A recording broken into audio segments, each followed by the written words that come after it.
Buat teman-temanku yang baru gabung, bisa cek di playlist untuk urutan videonya. Untuk judul baru, bisa cek juga di playlist channel ini.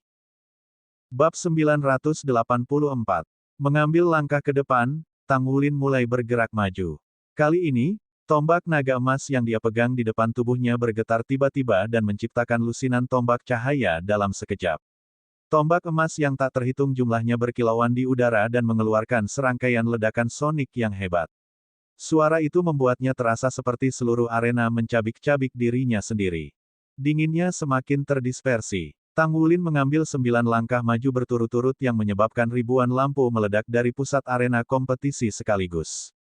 Di sisi lain, Long Yuxue sangat terkejut menemukan bahwa aura Tang Wulin menguat dengan setiap langkah yang diambilnya, sementara sisik di tubuhnya bersinar lebih terang. Aura sombong menindasnya sehingga dia bahkan tidak bisa memaksa dirinya untuk mencoba menyerangnya. Dia tahu bahwa Tang Wulin sangat kuat, tetapi mereka selalu menjadi kawan seperjuangan. Jadi, dia tidak tahu bagaimana rasanya bertarung melawannya. Tang Wulin bahkan belum menyerangnya, tetapi dia bisa sangat memahami penderitaan Jiang Wuyue sebelumnya. Aura yang mendominasi bahkan lebih mengerikan daripada serangan langsung karena tidak ada cara dia bisa menghindar. Long Yuxue merasa roh dan pikirannya direbut oleh Tang Wulin, sementara atribut esnya, yang menguat berkat wilayah esnya, melemah. Tang Wulin bahkan tidak repot-repot untuk melihat ke arah Long Yuxue saat ia mendorong tombaknya ke depan dan melepaskan fluktuasi kekuatan jiwanya yang terkuat. Setiap serat wujudnya benar-benar terfokus pada tousan menuduh jari dan kesadaran tombaknya. Jiwa bela diri dan kekuatan garis keturunannya dilepaskan di bawah stimulasi konstan tombak. Mereka mencoba berbagai jenis kombinasi. Dia tidak menggunakan keterampilan jiwanya, hanya pancaran tombak.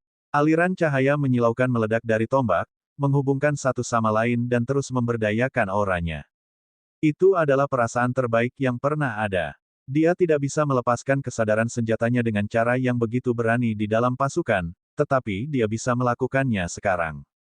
Dia bisa melepaskan semua yang dia pertimbangkan selama beberapa hari terakhir di arena kompetisi yang disimulasikan. Dia masih jauh dari tujuannya, tetapi dia berhasil menemukan kesadaran senjata yang unik baginya. Dia berkultivasi dan tidur bersama dengan tombak naga emasnya setiap hari, dan ini akhirnya mulai menunjukkan beberapa hasil. Tombak naga emas bersenandung dan bergetar saat kesadarannya dilepaskan dengan lembut. Itu adalah metode terbaik yang memungkinkan Tang Wulin untuk mencapai penguasaan dalam penggunaan jiwa bela diri dan kekuatan garis keturunannya. Long Yuxue dapat dengan jelas melihat bahwa ada lapisan tipis emas dengan pola seperti sisik yang muncul pada tanaman anggur Blue Silver Emperor yang meniru gerakan tombak. Seolah setiap pokok anggur adalah tombak Tang Wulin yang ditutupi dengan tubuh naga emas. Ini adalah efek overlay dari kekuatan garis keturunan dan kekuatan jiwanya. Ini adalah sesuatu yang tidak pernah disadari Tang Wulin sebelumnya. Dia tidak pernah berpikir bahwa kekuatan jiwanya dan kekuatan esensi darahnya dapat menghasilkan semacam hubungan sebelum pengingat Old Tang. Pada saat itu, dia akhirnya mengerti di mana dia salah. Dia tidak memiliki jiwa bela diri kembar, hanya memiliki satu jiwa bela diri Blue Silver Grass. Kekuatan esensi darahnya seharusnya membantu jiwa bela dirinya dalam pertempuran. Dia sudah lupa tentang ini karena Golden Dragon King Bloodline-nya cukup kuat untuk digunakan sendiri. Dia mengingat pengalamannya ketika berpartisipasi dalam kompetisi bintang Luo benua ketika Raja Rubah Sumu pernah menggunakan kekuatan garis keturunannya untuk memperkuat jiwa bela dirinya. Namun, dia tidak pernah mencoba melakukannya di masa lalu, hanya membiarkan jiwa bela dirinya secara diam-diam dipengaruhi oleh garis keturunannya. Dia memiliki segunung harta yang selama ini belum pernah dia coba gunakan. Betapa bodohnya dia. Pada kenyataannya, salah satu alasan Tang Wulin tidak pernah menempuh jalan ini adalah karena kekuatan garis keturunannya sendiri sangat besar. Alasan lainnya adalah bahwa dia sangat dipengaruhi oleh cincin jiwa garis keturunannya. Dia berasumsi bahwa dua cincin jiwa ini tidak akan pernah bisa muncul bersama dalam pikiran bawah sadarnya. Dia menganggap kekuatan garis keturunannya sebagai jiwa bela diri kembar. Dia tiba-tiba tercerahkan setelah bisikan Old Tang bahwa kekuatan garis keturunannya bukan jiwa bela dirinya. Dia seharusnya bisa bergantian di antara mereka berdua dengan nyamannya. Dia harus bisa menggabungkan keduanya, tidak hanya bergantian di antara keduanya, untuk mencapai potensi penuhnya. Pada saat yang tepat ini, jiwa bela diri dan kekuatan garis keturunannya akhirnya mulai menyatu dengan setiap tusukan tombaknya. Inti naga di dadanya perlahan tenggelam. Sinar keemasan menutupi seluruh tubuhnya sementara secara bersamaan melonjak ke pusaran kekuatan jiwa di perutnya. Bentuk seperti kristal di bagian dalam menjadi lebih jelas dan lebih jelas. Tang Wulin tiba-tiba mendorong tombaknya ke depan sementara ratusan tombak cahaya menyatu menjadi satu. Semua tanaman merambat Blue Silver Emperor emas tiba-tiba berdiri tegak, mencerminkan kesadaran tombak itu. Wilayah Long Yuksue meledak dengan ledakan keras dan berubah menjadi kabut es yang naik ke udara. Namun, kabut es segera menyebar setelah mendekati Tang Wulin. Ini adalah efek stripping unsur yang berasal dari pengaruh diam-diam dari arai emas Blue Silver. Meskipun skill jiwa belum digunakan, sebagian dari energinya dilepaskan selama proses berkilauan kekuatan jiwanya dan kekuatan garis darah telah mengalami. Itu sangat kuat, fluktuasi energi yang intens bersinar di udara. Tang Wulin mengambil langkah cepat ke depan dan menyapu Golden Dragon Spear-nya secara horizontal di semua tanaman merambat Blue Silver Emperor. Cahaya keemasan besar mekar keluar dari udara tipis. Tang Wulin tertawa keras dan berteriak, "Tubuh naga emas." Dalam sekejap, semua tanaman merambat Blue Silver Emperor menyala. Lapisan tipis emas tiba-tiba berubah cerah. Seolah setiap pohon anggur Blue Silver Emperor benar-benar dilapisi dengan sisik naga emas. Mereka tidak tampak seperti tanaman merambat lagi melainkan naga raksasa asli. Namun, Tang Wulin segera merasa bahwa kekuatan esensi darah dan kekuatan jiwanya dengan cepat habis pada saat yang sama. Jelas bahwa dia harus membayar harga untuk menggabungkan keduanya. Tang Wulin menunjuk ke depan dengan tombak naga emas di kepalanya dan berteriak keras, naga emas melambung ke surga. Pohon anggur Blue Silver Emperor yang tak terhitung menjorok ke depan seperti tombak naga emas. Seekor naga emas raksasa sepanjang 20 meter mekar keluar dari tombak naga emas sebelum berlari ke depan dengan gagah. Di sisi lain, embusan energi naga emas halus bermunculan dari ujung tanaman merambat Blue Silver Emperor. Energi naga menempel pada naga emas yang menggandakan kekuatan naga emas melambung ke surga dalam satu tarikan napas. Itu berlari ke depan dengan berani seperti naga nyata turun. Tang Wulin sangat gembira. Tidak ada keraguan bahwa dia telah berhasil, meskipun naga emas melambung ke surga mengkonsumsi 2 kali kekuatan garis keturunan dan jumlah kekuatan jiwa yang lebih besar dibandingkan dengan keadaan biasa. Namun, kekuatan ledakan itu lebih dari 2 kali lipat. Apalagi itu benar-benar telah melampaui batas pangkatnya.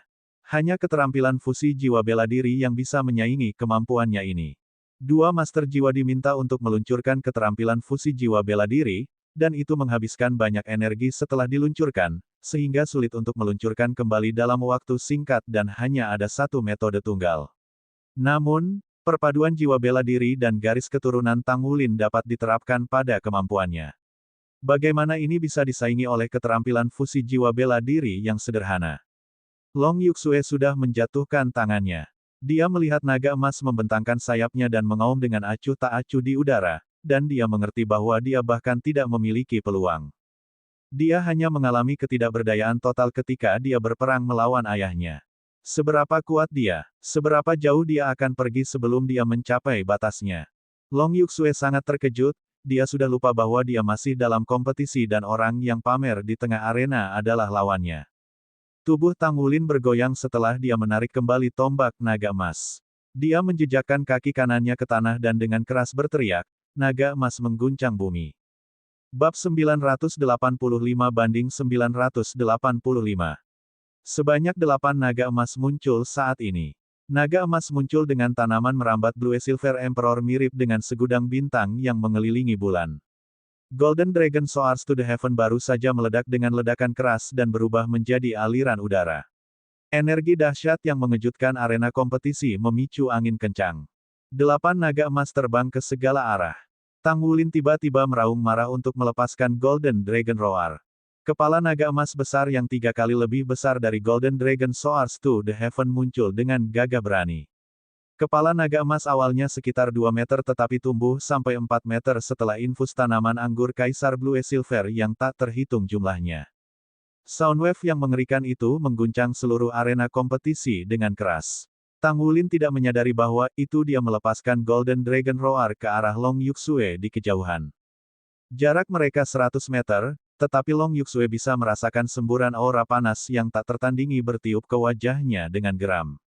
Gelombang suara yang mengerikan dan serangan spiritual bersama dengan arus listrik ungu yang dilepaskan dari mata naga raksasa menyebabkan pikirannya menjadi kosong. Tubuhnya bergetar sekali sebelum dia jatuh ke tanah. Pada saat berikutnya, tubuh virtualnya hancur berkeping-keping sebelum dia benar-benar menghilang dari panggung kompetisi. Golden Dragon Roar berada di puncaknya sekarang. Latihan panjang dan terus-menerus Tang Wulin dengan tombaknya di tengah panggung kompetisi sebelumnya telah memungkinkannya untuk menyalurkan aura kuat yang dihasilkan dari perpaduan jiwa bela diri dan kekuatan garis keturunannya ke Golden Dragon Roar. Seluruh ruang terguncang dari deru tadi. Long Yuxue tertangkap basah sehingga dia bahkan tidak memiliki kesempatan untuk bereaksi terhadap situasi sebelum dia meninggalkan arena kompetisi. Jika itu terjadi di luar, armor pertempurannya akan melindungi tubuhnya ketika berangkat oleh respons stres. Di dunia yang disimulasikan, armor perang tidak akan muncul tanpa dia memulai penempatan. Kemenangan, Tang kecil. Tang Wulin masih bersemangat dari pertempuran, namun ia dipindahkan lagi pada saat berikutnya.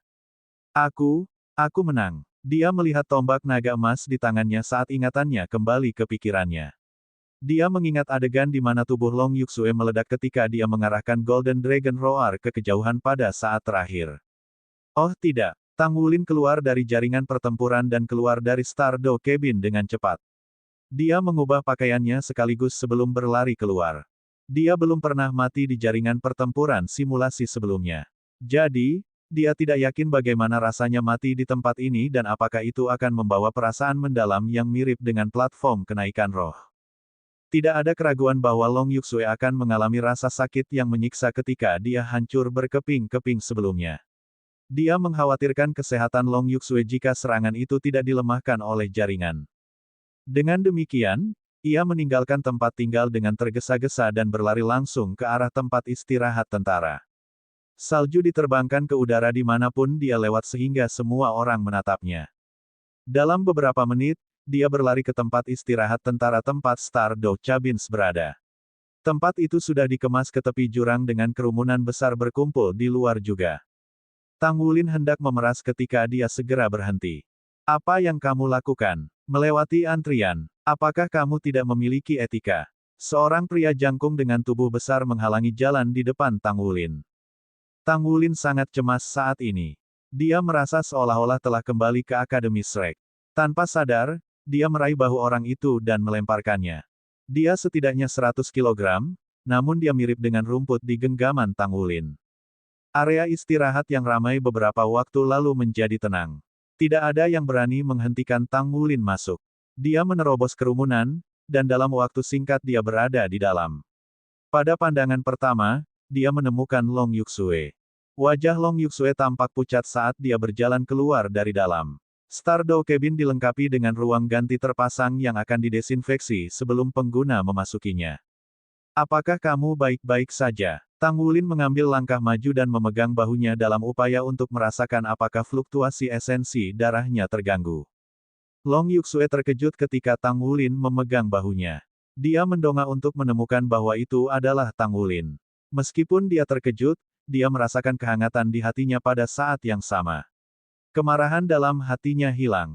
Dia menggelengkan kepalanya dengan lembut. Saya baik-baik saja. Petik 2. Tang Wulin merasa lega. Apakah itu sakit ketika kamu terluka di kabin simulasi? Apakah seseorang menderita rasa sakit yang sama ketika seseorang meninggal dalam simulasi seperti platform kenaikan roh Spirit Pagoda? Long Yuxue menggelengkan kepalanya. Bagaimana mungkin pemerintah federal menghasilkan sesuatu yang sesempurna Spirit Pagoda? Sensasi rasa sakitnya turun menjadi 20%, jadi tidak ada bahaya. Namun, masih cukup menyakitkan bagiku. Apakah kau bahkan manusia untuk memperlakukan saya begitu? Petik 2. Long Yuxue tiba-tiba merasakan bahwa suasana di sekitarnya terasa berbeda pada saat ini. Dia mengangkat kepalanya tanpa sadar dan menatap sekelilingnya. Dia menemukan sekelompok orang menatapnya dengan bingung. Ada ratusan orang yang antri, namun tatapan setiap orang terpaku pada mereka saat ini. Sejumlah orang menatap dengan bingung sementara beberapa mulut mereka terkejut. Namun, yang lain memiliki ekspresi aneh di wajah mereka. Apa yang terjadi? Apa yang kalian semua lihat? kata Long Yuxue dengan malu-malu, wajahnya yang menawan memerah-merah. Zhang Huanyun sedang dalam mood yang buruk saat ini. Dia merasa agak ceria pada awalnya. Dia secara pribadi telah mencoba Stardow Battle Network yang dikembangkan oleh Federasi. Dia telah mendengar tentang jaringan pertempuran dari laporan oleh Departemen Penelitian Ilmiah ketika dia menghadiri pertemuan di ibu kota Federasi, Kota Mingdu. Pada saat yang sama, ia mencobanya dan menemukan simulasi cukup mengesankan. Dibandingkan dengan perangkat simulasi di masa lalu, Federasi tidak hanya mengembangkan kecerdasan buatan yang termasuk dalam jaringan tetapi yang lebih penting, itu juga ramah pengguna. Bahkan orang awam pun bisa menggunakannya. Itu sangat membantu dalam mengangkat kaliber tentara. Sebagai Komandan Resimen Jenderal dan saat ini dari Tentara Dewa Darah, ia memegang status bergengsi di ketentaraan. Pengaruh Tentara Dewa Darah agak mirip pengaruh Akademi Shrek di dunia guru jiwa. Sejumlah personel penting dalam ketentaraan adalah para perwira militer yang dipromosikan setelah 10 tahun mengabdi di Tentara Dewa Darah. Dengan demikian, posisinya di antara para atasan militer benar-benar dibedakan sebagai Komandan Resimen Pasukan Dewa Darah. 30 Stardow Cabins disediakan untuk digunakan semua orang tanpa memandang pangkat militer, tetapi seseorang harus bergabung dalam antrean untuk menunggu giliran. Para kontestan diberi prioritas untuk menggunakan kabin sesuai dengan jadwal kompetisi. Aturan-aturan ini ditetapkan oleh Komandan Resimen. Menjadi otoritas pada aturan, dia tahu betul bagaimana cara meningkatkan moral bawahannya. Oleh karena itu, dia muncul hari ini untuk berpartisipasi dalam penggunaan Stardow Cabins juga.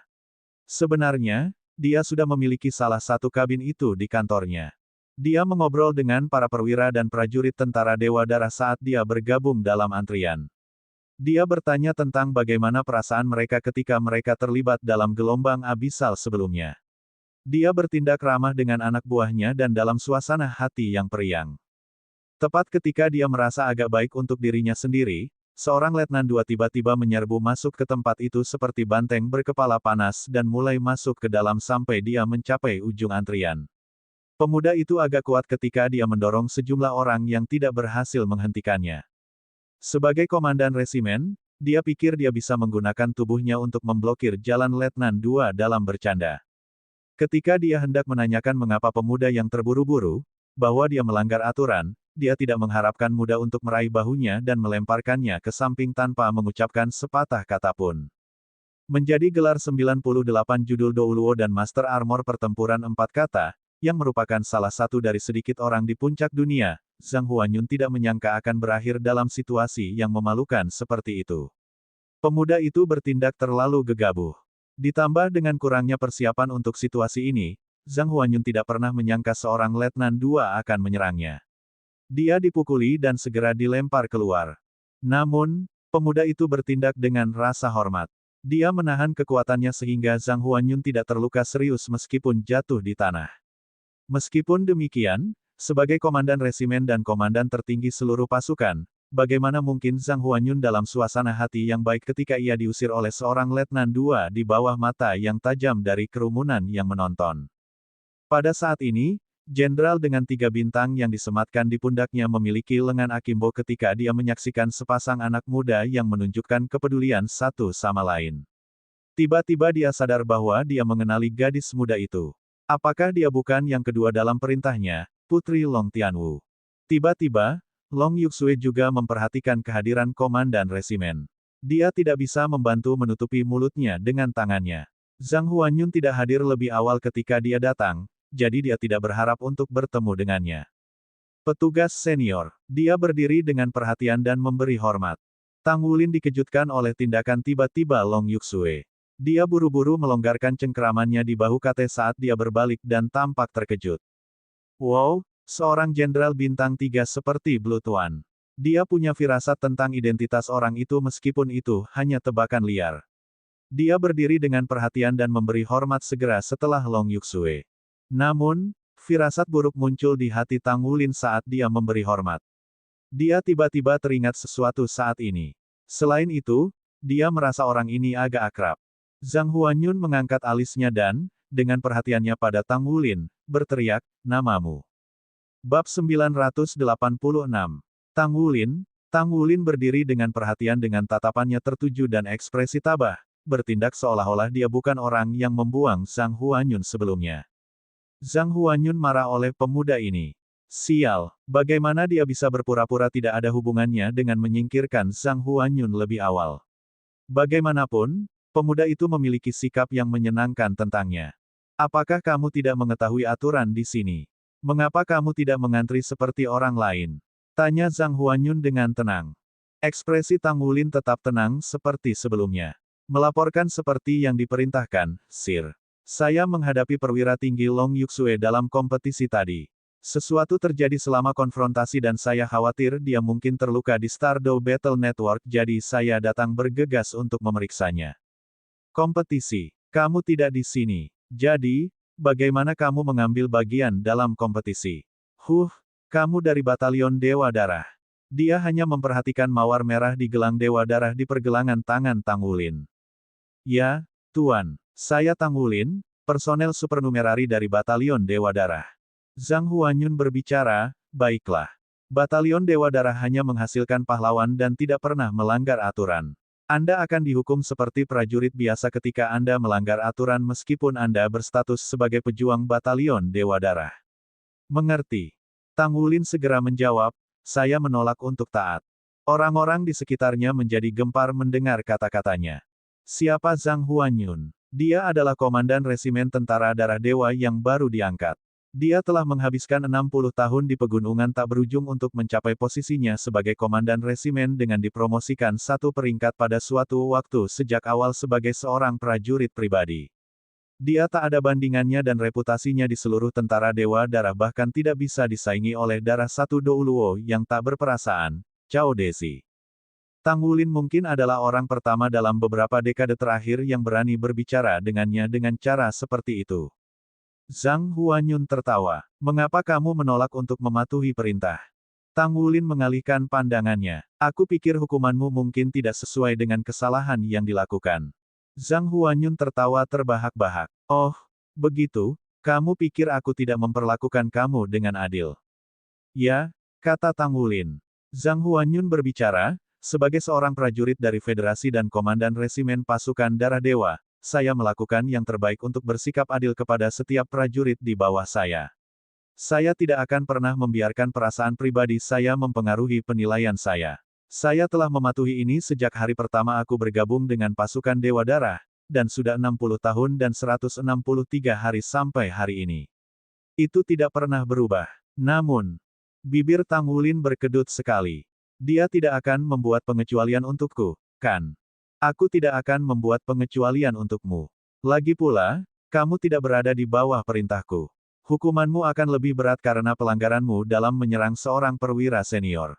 Ikuti aku. Zhang Huanyun melambaikan tangannya ke Tang Wulin saat dia berbicara sebelum dia berbalik dan berjalan keluar.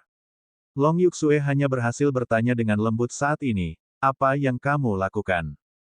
Tang Wulin berbicara dengan senyum pahit, aku terburu-buru sebelumnya dan dia menghalangi jalanku. Jadi, aku meraihnya dan melemparkannya ke samping. Hah! Lutut Long Yuxue tertekuk, dan dia hampir duduk di tanah. Bahkan ayahnya akan menyebut lelaki itu sebagai paman secara pribadi. Namun, Long Yuxue memutar matanya yang indah saat dia memandang Tang Wulin berbeda sekarang sebagai hasil dari perubahan perasaannya. Dia bertindak sangat impulsif karena dia khawatir dengan keselamatanku.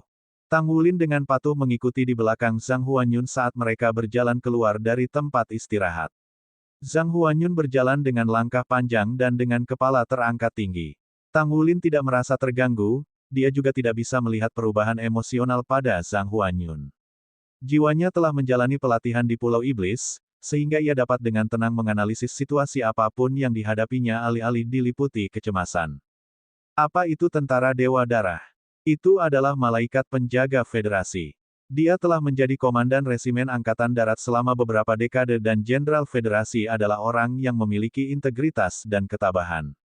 Meskipun Tang Wulin menganiayanya sebelumnya, dia yakin bahwa Zhang Huanyun bisa merasakan bahwa dia menahan kekuatannya sehingga Zhang Huanyun tidak akan terluka bahkan jika dia adalah seorang awam. Selain itu, Tang Wulin melakukannya dalam keadaan meringankan. Bagaimana mungkin Zhang Huanyun dengan posisi komandan resimeninya mengganggu orang yang tidak penting seperti Tang Wulin? Dengan demikian, Tang Wulin menolak untuk patuh sehingga meninggalkan kesan mendalam pada komandan resimen. Seorang prajurit harus memiliki semangat pantang menyerah, bukan? Selain itu, dia tidak berpikir dia melakukan kesalahan. Dia melompati antrian bukan karena dia tidak sabar, tetapi dia lebih peduli dengan kondisi rekannya. Long Yuxue tampaknya tidak setenang dirinya. Dia diikuti oleh sisi Tang Wulin. Dia bingung dengan apa yang harus dia lakukan sekarang. Justru karena dia telah tinggal di pegunungan tanpa akhir sepanjang tahun, dia bahkan lebih menyadari betapa bergengsinya posisi Zhang Huanyun di militer. Bahkan batalion Dewa Darah mematuhi perintah Zhang Huanyun. Zhang Huanyun berjalan langsung ke markas operasi sementara Tang Wulin dan Long Yuxue mengikuti di belakang hampir seolah-olah mereka adalah dua pengawalnya. Zhang Huanyun berbalik dengan senyum licik di wajahnya saat dia melihat dua pemuda yang memasuki lift. Mereka terlihat seperti pasangan yang sempurna. Bocah itu benar-benar tampan dan menyaingi penampilan saya ketika saya masih muda. Petik 1. Tang Wulin, kamu dari mana? Zhang Huanyun baru saja kembali, jadi dia tidak kenal dengan rekrutan baru ini. Tang Wulin segera menjawab, Akademi Shrek. Ekspresi Zhang Huanyun berubah secara spontan setelah mendengar kata-kata, Akademi Shrek. Dia mengerutkan kening dan berbicara, kamu mendaftar sebagai tentara setelah Akademi Shrek dihancurkan. Meskipun ada ribuan orang di pasukan Dewa Darah, dia hampir bisa mengingat mereka masing-masing karena dia telah menghabiskan beberapa dekade di ketentaraan. Dia tidak mengenali Letnan II, Tang Wulin, jadi dia harus menjadi anggota baru. Tidak sulit baginya untuk mengetahui kenaikan jabatan Letnan II Tang Wulin karena ada kasus pasang surut abisal baru-baru ini. Itu sangat normal bagi Tang Wulin untuk dipromosikan begitu cepat. Ya, perwira senior, kata Tang Wulin keras. Zhang Huanyun melebarkan matanya dan menghela nafas. Shrek, Tang Wulin bisa tahu ada rasa kasihan yang berat di mata pria itu, tidak seperti kesedihan dalam Blood 3 dan Blood 5. Dia tahu bahwa komandan resimen itu bukan dari Akademi Shrek pasti. Zhang Huanyun berkata, jadi kamu tidak di sini karena Akademi mengirimmu, kan? Tang Wulin menjawab, Douluo Amorous Douluo yang dihormati dari Sekte Tang menyuruhku mendaftar di pasukan Dewa Darah. Zhang Huanyun mengerti dan berkata, jadi, itu dia. Tidak heran Anda diizinkan mendaftar di batalion Dewa Darah. Melaporkan seperti yang diperintahkan, perwira senior. Aku mengandalkan kemampuanku sendiri untuk mendaftar di batalion Dewa Darah, kata Tang Wulin sekali lagi dengan keras. Sementara itu, lift berhenti dengan, ding. Pintu terbuka. Bibir Zhang Huanyun tersenyum. Sangat percaya diri dengan Anda. Seorang pria muda yang dinamis. Ikuti saya saat itu. Dia memimpin dan berjalan keluar saat dia mengatakan itu. Long Yuxue berdiri di belakang Tang Wulin dengan ekspresi bersemangat di wajahnya. Yuxue, bisakah kamu berhenti mencubitku? Kata Tang Wulin dengan senyum pahit. Long Yuxue mencubitnya di belakang selama dia berbicara dengan Zhang Huanyun. Rasanya menyakitkan. Long Yuxue berbicara dengan lembut, kamu bodoh, beraninya kamu berbicara dengan komandan resimen dengan cara ini. Ayahku bahkan tidak berani berbicara dengannya dengan cara seperti itu. Tang Wulin terdiam. Dia tahu Long Yuxue bermaksud baik, tetapi dia sama-sama sadar bahwa seorang prajurit harus lebih dari sederhana dikali. Kamu tidak mengerti. Tang Wulin menggelengkan kepalanya tanpa daya. Dia kemudian berjalan dengan langkah panjang untuk mengejar Zhang Huanyun. Zhang Huanyun memiliki kantor terbesar yang pernah dilihat Tang Wulin di ketentaraan. Namun, itu tidak didekorasi dengan mewah. Ada beberapa rak buku, meja, dan beberapa sofa untuk menerima tamu. Hanya dekorasi penting yang bisa dilihat di dinding. Zhang Huanyun duduk di sofa, sementara Tang Wulin berdiri di seberang. Anak muda, kamu sangat percaya diri. Tolong katakan padaku, kemampuan apa yang kamu andalkan untuk mendaftar di batalion Dewa Darah? Tanya Zhang Huanyun sambil tersenyum. Tang Wulin menjawab, melaporkan seperti yang diperintahkan, perwira senior. Namaku Tang Wulin dan aku murid dalam pengadilan Shrek Academy. Aku salah satu dari 7 monster Shrek generasi ini dan juga pemimpin pasukan Shrek 7 Monsters. Saya Raja Jiwa peringkat 59. Senjata terkait saya adalah tombak naga emas yang secara inheren menekan makhluk abisal dan mampu menyerap energi abisal mereka untuk saya gunakan. Darah senior 8 menemukan saya, dan saya dibawa ke Dewa Darah Batalion tempat aku menjadi personel supernumerari Darah Dewa Batalion dengan persetujuan Darah 1. Darah 1 menugaskanku sebuah misi yang melarang aku untuk memasuki jurang lagi. Ada 2 makhluk abisal pangkat raja yang menyerangku. Untungnya, aku berhasil lolos dan diselamatkan oleh Blood Eight. Petik 2. Zhang Huanyun benar-benar tertarik pada Tang Wulin. Dia adalah seorang anak muda yang mengesankan karena dia mampu membuang penjaga Zhang Huanyun yang merupakan sesuatu yang tidak bisa dilakukan oleh orang biasa. Menjadi seorang pria dengan basis kultivasi yang dekat dengan limit Douluo, tubuh Zhang Huanyun akan bereaksi terhadap stimulus apapun meskipun tidak siap. Reaksi stresnya tidak kuat pada saat itu karena Tang Wulin tidak sengaja menyakitinya. Meski begitu, dia masih bisa menyelesaikan kejatuhan 1000 ton secara alami, jadi lawannya tidak bisa menimpanya lagi. Dia merasakan kekuatan yang sangat kuat dari tubuh Tang Wulin. Pada saat yang sama, ia juga merasakan bau sombong. Bab 987 banding 987.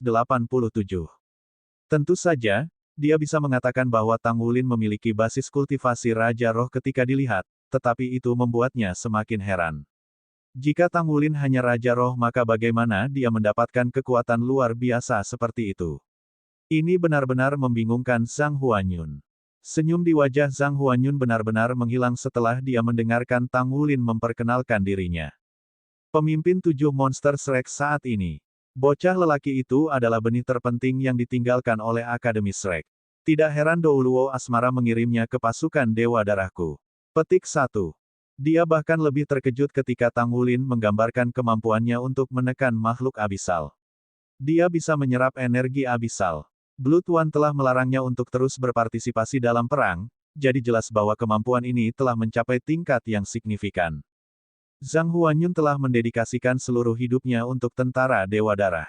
Dia memiliki perasaan yang mendalam terhadap tempat itu dan dia menghabiskan hari-harinya melawan makhluk-makhluk abisal, jadi dia mengerti betapa menakutkannya mereka. Dia sangat menyadari bahwa benua itu akan jatuh ke dalam kesengsaraan dan penderitaan jika makhluk-makhluk abisal itu ingin menembus segel darah Dewa Angkatan Darat. Dengan demikian, matanya langsung bersinar terang ketika dia mendengarkan Tang Wulin berbicara tentang kemampuannya untuk menekan makhluk abisal. Dia belum pernah mendengar ini sebelumnya. Dia baru saja kembali, dan Batalion Dewa Darah relatif independen. Memang, Blood One berada pada level yang sama dengan dia. Dia belum pernah bertemu siapapun dari Batalion Dewa Darah sejak dia kembali, tetapi dia langsung tertarik mendengarkan kata-kata Tang Wulin. Duduklah, kalian berdua. Zhang Huanyun melambaikan tangannya pada Tang Wulin dan Long Yuxue sambil menekan tombol pada gelang Dewa Darah di pergelangan tangannya. Gelang Dewa Darahnya berbeda. Warnanya merah darah, tapi ada garis emas yang mengelilingi pusat. Ini adalah gelang Dewa Darah yang hanya dikenakan oleh Komandan Resimen, sementara atasan kedua dan senior mengenakan gelang dengan garis-garis perak di sekitar mereka. Blood One, apakah ini saat yang tepat? Ada seorang bocah lelaki bernama Tang Wulin di sini. Apakah Anda akan memberitahu saya tentang ini? Dia dengan cepat memutar nomor komunikator. Kau kembali. Aku baru saja akan mencarimu untuk mendiskusikan itu. Apakah kau di kantor? Suara Herles Douluo terdengar. Kemarilah, kata Zhang Huanyun. Tang Wulin tertegun sejenak karena dia tidak mengira itu. Dia hanya berharap untuk menunjukkan dirinya dalam cahaya terbaik di hadapan Komandan Resimen, tetapi Zhang Huanyun akhirnya memanggil Darah 1. Tang Wulin dapat mengatakan bahwa posisi Komandan Resimen bahkan lebih tinggi daripada Darah 1 dengan cara mengambil inisiatif untuk datang menemuinya. Blood One adalah Master Sekte saat ini dari Sekte Tang, tetapi tidak ada keraguan bahwa Zhang Huanyun adalah orang yang paling berkuasa di pasukan Dewa Darah. Karena berbagai alasan, Tang Wulin tidak mencoba menahan apapun dan menjelaskan semuanya dengan rinci. Pertama, tidak sulit bagi Zhang Huanyun untuk mencari tahu tentang identitasnya. Alasan lainnya adalah bahwa Tang Wulin berharap untuk menerima dukungannya di masa depan.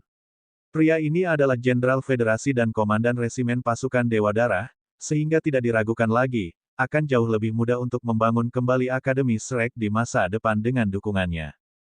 Tidak butuh waktu lama sebelum Blood One mendorong membuka pintu dan masuk. Dia melihat Tang Wulin. Tang Wulin buru-buru berdiri dan memberi hormat kepadanya, diikuti oleh Long Yuxue. Gadis muda itu masih merasa agak bingung saat ini. Kedua pria di hadapannya adalah yang paling dihormati di Blood God Army, memegang posisi tertinggi. Blood One melirik Tang Wulin sebelum dia duduk di sebelah Zhang Huanyun. Bocah itu berkata bahwa kemampuannya bisa menekan makhluk abisal. Sejauh mana? Zhang Huanyun bertanya pada Blood One. Blood One dengan acuh tak acuh menjawab, lihatlah dirimu sendiri. Ketika dia berbicara, dia menekan sebuah tombol pada gelang Dewa Darah dan memproyeksikan sinar cahaya ke dinding putih di sisinya. Adegan yang ditampilkan di dinding adalah penampilan Tang Wulin selama pertempuran melawan gelombang abisal. Zhang Huanyun menyaksikan dengan sedih, tanpa emosi muncul di wajahnya. Namun, ekspresinya sedikit berubah ketika dia menyaksikan penampilan jari raksasa itu dan Raja Mei di kemudian hari. Kalian berdua akan pergi sekarang, kata Zhang Huanyun kepada Tang Wulin dan Long Yuxue. Ya, perwira senior. Tang Wulin berdiri dan memandang Blood One. Hanya setelah Blood One mengangguk padanya dia pergi, mengambil langkah panjang. Long Yuxue mengikuti dengan tergesa-gesa saat mereka berjalan keluar dari kantor Zhang Huanyun. Dia tidak bisa menahan diri untuk tidak bertanya begitu mereka berjalan keluar dari ruangan, apa yang terjadi? Ada apa dengan sandiwara itu? Batalion Darah Dewa mengizinkanmu untuk bergabung karena mereka menghargai kemampuan tombak naga emasmu. Tang Wulin mengangguk. Kurasa kamu bisa mengatakan itu. Long Yuxue mengerutkan kening. Bagaimana bisa komandan resimen melepaskanmu begitu mudah? Tang Wulin merasa terdiam sehingga dia berkata, gadis, kamu sepertinya tidak pandai membaca orang. Mungkinkah kamu berpikir bahwa komandan resimen akan mempermasalahkan seorang letnan dua seperti saya? Kamu terlalu banyak berpikir, dia hanya tertarik pada saya semata-mata untuk kemampuan saya. Namun, tidak perlu bagi saya untuk membuat kesan lagi. Ayo pergi, kembali ke kultivasi. Aku tidak pandai membaca orang. Siapa yang membuat tubuhku hancur berkeping-keping dalam kompetisi? Kamu berani melakukannya setelah aku merawatmu dengan baik ketika kamu mendaftar di ketentaraan. Hamif. Petik 2. Buruk saya, Tuan. Mengapa saya tidak mentraktir Anda makan? Aku akan memesan dari jendela nomor 1. 10 porsi. Tapi Anda tidak bisa makan terlalu banyak, Tuan. Kata Tang Wulin dengan senyum pahit. Aku akan berbagi dengan orang lain jika aku tidak bisa menyelesaikannya. Aku tidak akan membuang makanan, jangan khawatir. Baiklah, baiklah. Terserah kamu. Tang Wulin dan Long Yuxue pergi, sementara Zhang Huanyun dan Blood One saling melirik dengan kekhawatiran di kantor. Kau benar-benar pekerjaan, Cao Desi. Kau sangat cepat mengkhianati orang lain, iya. Zhang Huanyun memelototi Blood One. Amorous Douluo berbicara tanpa ekspresi, bagaimana kamu bisa mengatakan bahwa aku mengkhianatimu? Jangan lupa bahwa akulah yang membawa anak ini dari Sekte Tang. Aku tidak peduli tentang itu. Dia milikku setelah dia secara resmi mendaftar di Blood God Army. Apa bedanya siapa yang mengirimnya? Efek Golden Dragon Spear-nya berhubungan dengan upaya keseluruhan pasukan kita dalam melawan jurang. Ini adalah bukan masalah kecil. Bagaimana Anda bisa membawanya ke batalion Dewa Darah seperti ini? Saya tidak peduli. Kembalikan dia ke saya. Saya akan menugaskannya ke posisi khusus, sehingga dia bisa mengikuti saya dan keselamatannya akan menjadi dipastikan. Petik 2. Bahkan tidak memikirkannya. Apakah aku akan bisa membawanya kembali jika dia mengikutimu? Blood One balas menembak tanpa ragu sedikit pun. Zhang Huanyun berbicara, apa yang salah dengan mengikutiku? Mungkinkah kamu tidak tahu bahwa aku mencari calon pengantin pria seiring bertambahnya usia? Pasukan Dewa Darah kita berbeda dari pasukan lainnya. Komandan resimen sangat berbobot, tanggung jawab, jadi harus ada penerus dengan kemampuan yang memadai untuk mengambil alih posisi saya. Selain itu, siapapun yang diajukan oleh saya ke markas tentara pasti akan disetujui. Saya belum menemukan orang yang cocok untuk mewarisi posisi saya, cukup mengesankan dan dia masih muda. Selain itu, kemampuannya bahkan dapat menekan semua jenis makhluk di pesawat abisal. Mungkin, dia bahkan bisa mengandung bagian abisal selama berabad-abad jika dia bisa diolah, maka akhirnya aku bisa menyerahkan tugasku dengan mudah. Petik 2. Darah satu cemberut. Kamu pasti bermimpi. Terlalu bagus untuk menjadi kenyataan. Bukannya aku tidak mengizinkannya, tetapi bahkan jika aku memberikannya kepadamu, dia tidak bisa menjadi penerusmu. Apakah kamu tahu apa tanggung jawab anak ini? Sedang mengangkat bahunya. Petik 2. Zhang Huanyun berbicara, Akademi Shrek, benar. Tentu saja saya tahu itu, tetapi Anda juga harus tahu bahwa banyak tangan terlibat dalam penghancuran Akademi Shrek. Sendiri, tidak mungkin untuk membangun kembali Akademi Shrek, tidak peduli seberapa luar biasa dia. Federasi saya tidak tahu tentang skema jahat yang telah dilakukan oleh Federasi, tetapi saya bisa yakin bahwa Federasi tidak akan pernah mengizinkan otoritas independen lain untuk eksis lagi. Ketika sebuah institusi sekecil Shrek Academy dihancurkan, mungkinkah Anda masih berpikir bahwa pemuda berusia 20 tahun ini dapat melakukan sesuatu tentang hal itu? Jangan pikirkan masa depan, apakah Anda pikir dia dapat mendukung proses pembangunan kembali? Tidak mungkin bahkan dengan dukungan penuh dari Sekte Tang. Petik 2. Blood One berbicara dengan acuh tak acuh, tidak ada kekurangan mukjizat di dunia ini. Saya juga percaya bahwa ada kemungkinan bahwa anak ini akan membawa sesuatu yang fenomenal. Izinkan saya bertanya kepada Anda, jika ada hari ketika masalah bagian Abyssal dapat benar-benar diselesaikan dan tidak perlu khawatir tentang pesawat Abyssal lagi, apakah Anda bersedia mendukung kebangkitan Akademi Shrek? Petik 2. Bab 988 banding 988. Zhang Huanyun tampak terganggu. Jangan bicara tentang hipotesis seperti itu. Blood One melanjutkan, bagaimana jika itu benar-benar terjadi? Zhang Huanyun menjawab, meski begitu, kita akan membutuhkan informasi yang akurat tentang situasi dan analisis terperinci. Jika dia adalah orang yang akan mencapai prestasi yang hebat, maka aku bahkan tidak akan memiliki masalah dalam menyerahkan seluruh tentara Dewa Darah. Baginya, bagaimanapun, tentara Dewa Darah ada untuk mengurus bagian Abyssal. Jika tidak ada lagi ancaman dari pesawat Abyssal, maka tentara Dewa Darah akan kehilangan tujuannya. Apa yang terjadi di masa depan bukan urusan saya juga bisa meluangkan waktu untuk bersantai, jika saya harus hidup selama itu saja. Petik 2. Blood One mengangguk. Hanya itu yang dibutuhkan. Zhang Huanyun tidak bisa menahan diri untuk tidak bertanya, Anda benar-benar berpikir bahwa pemuda ini dapat mengubah gelombang antara energi pesawat Abyssal dan kita? Blood One tersenyum tipis. Kenapa tidak? Setidaknya ada kesempatan. Tombak Golden Dragon-nya jauh lebih efektif daripada yang kamu pikirkan. Tidak hanya basis budidayanya kuat, tetapi kemampuan garis keturunannya juga lebih hebat. Dia mampu menjadi pemimpin Shrek Seven Monsters, jadi kemampuannya tidak bisa dihilangkan. Dia juga pandai besi Saint Craftsman peringkat. Dia adalah Saint Craftsman termuda dalam sejarah pandai besi. Aku belum berpikir kau tahu itu. Petik 2. Apakah kamu serius? Kali ini, Zhang Huanyun benar-benar terkejut. Bahkan tidak ada satupun Saint Craftsman di seluruh Blood God Army.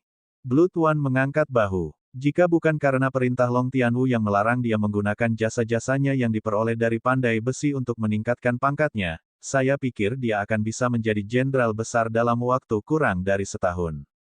Apakah Anda percaya itu? Zhang Huanyun tampaknya sedang mempertimbangkan. Bagaimana dengan rencanamu? Blood One menjawab, sebelum dia cukup kuat, pertama-tama kita harus menyembunyikannya. Pesawat Abyssal telah memperhatikan efek dari Golden Dragon Spear-nya. Permaisuri Mei bahkan bergabung dengan serangan itu sendiri. Jika kita membiarkannya melanjutkan pertempuran dan Abyssal pesawat bersedia membayar berapapun harganya, akan sangat sulit bagi kita untuk menghentikannya bahkan jika kita mau.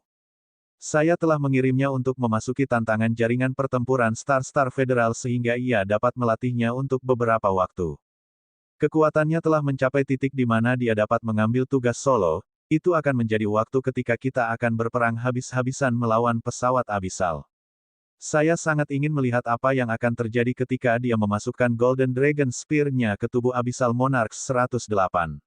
The Abyssal Monarchs pada dasarnya adalah 108 titik tumpuan dari pesawat Abyssal, dari koneksi mereka dengan dunia kita, tapi aku bisa yakin itu sebagai aku begitu sebagian dari 108 Abyssal Monarchs mati, pesawat Abyssal akan berpikir dua kali sebelum mereka mencoba untuk menyerang kita lagi. Petik 2. Masalah terbesar yang kita hadapi sekarang adalah bahwa kita tidak dapat benar-benar memakainya. Jika tidak, mengapa kita akan sangat tertekan setelah melawan mereka selama ribuan tahun, dengan generasi demi generasi prajurit tentara Dewa Darah? Mata Zhang Huanyun berkedip. Aku mengerti apa yang kamu katakan. Kamu berharap bahwa pemuda ini dapat menggunakan senjatanya untuk sepenuhnya membunuh 108 Abyssal Monarchs, mencoba menghancurkan beberapa ratus 8 lapisan abisal, dan memotong jalan abisal. Itu benar, Blood One mengangguk dengan sungguh-sungguh. Zhang Huanyun menarik napas dalam-dalam, baiklah, rencana ini kedengarannya bagus. Kamu mendapat dukungan tanpa syarat. Katakan padaku jika kamu butuh sesuatu. Jika hari itu benar-benar datang di mana kita tidak lagi perlu menjaga tempat ini, pasukan Dewa Dara akan berdirilah dengan Shrek dan Tangsek. Di tentara, semuanya harus diperjualbelikan dengan prestasi, dan tidak ada prestasi yang lebih besar daripada menyelesaikan sepenuhnya masalah pesawat abisal.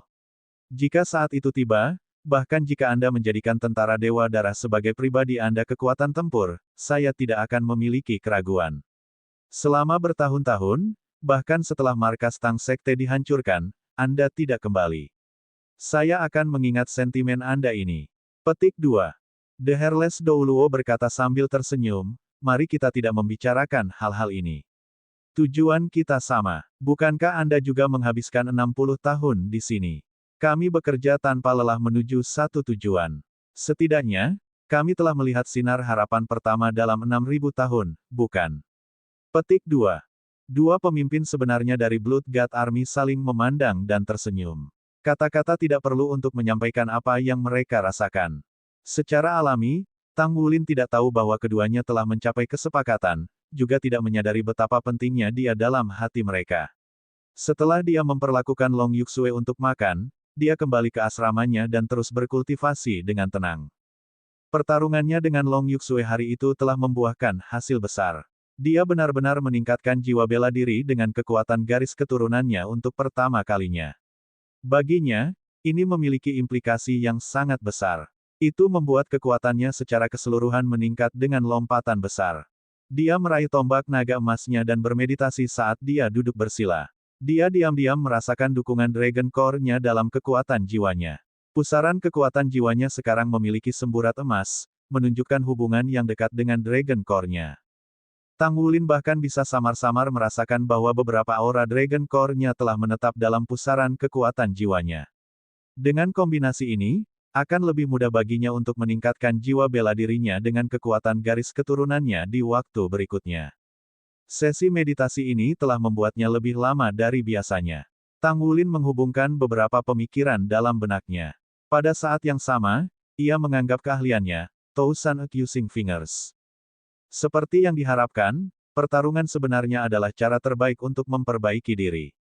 Dengan penggabungan kekuatan jiwanya dan kekuatan garis keturunan, dia lebih percaya diri menghadapi pertandingan yang akan datang dalam kompetisi. Old Tang mengatakan bahwa dia perlu menggunakan kemampuannya sendiri untuk membuat 3 gerakan terakhir dari Golden Dragon Nine Moves. Setelah kekuatan garis keturunannya meningkatkan jiwa bela dirinya, ia mulai memiliki beberapa ide. Dia jelas membutuhkan lebih banyak waktu untuk menata pikirannya, tetapi setidaknya itu adalah awal yang baik. Cahaya redup berkedip. Tang Wulin perlahan-lahan muncul dari keadaan meditasinya.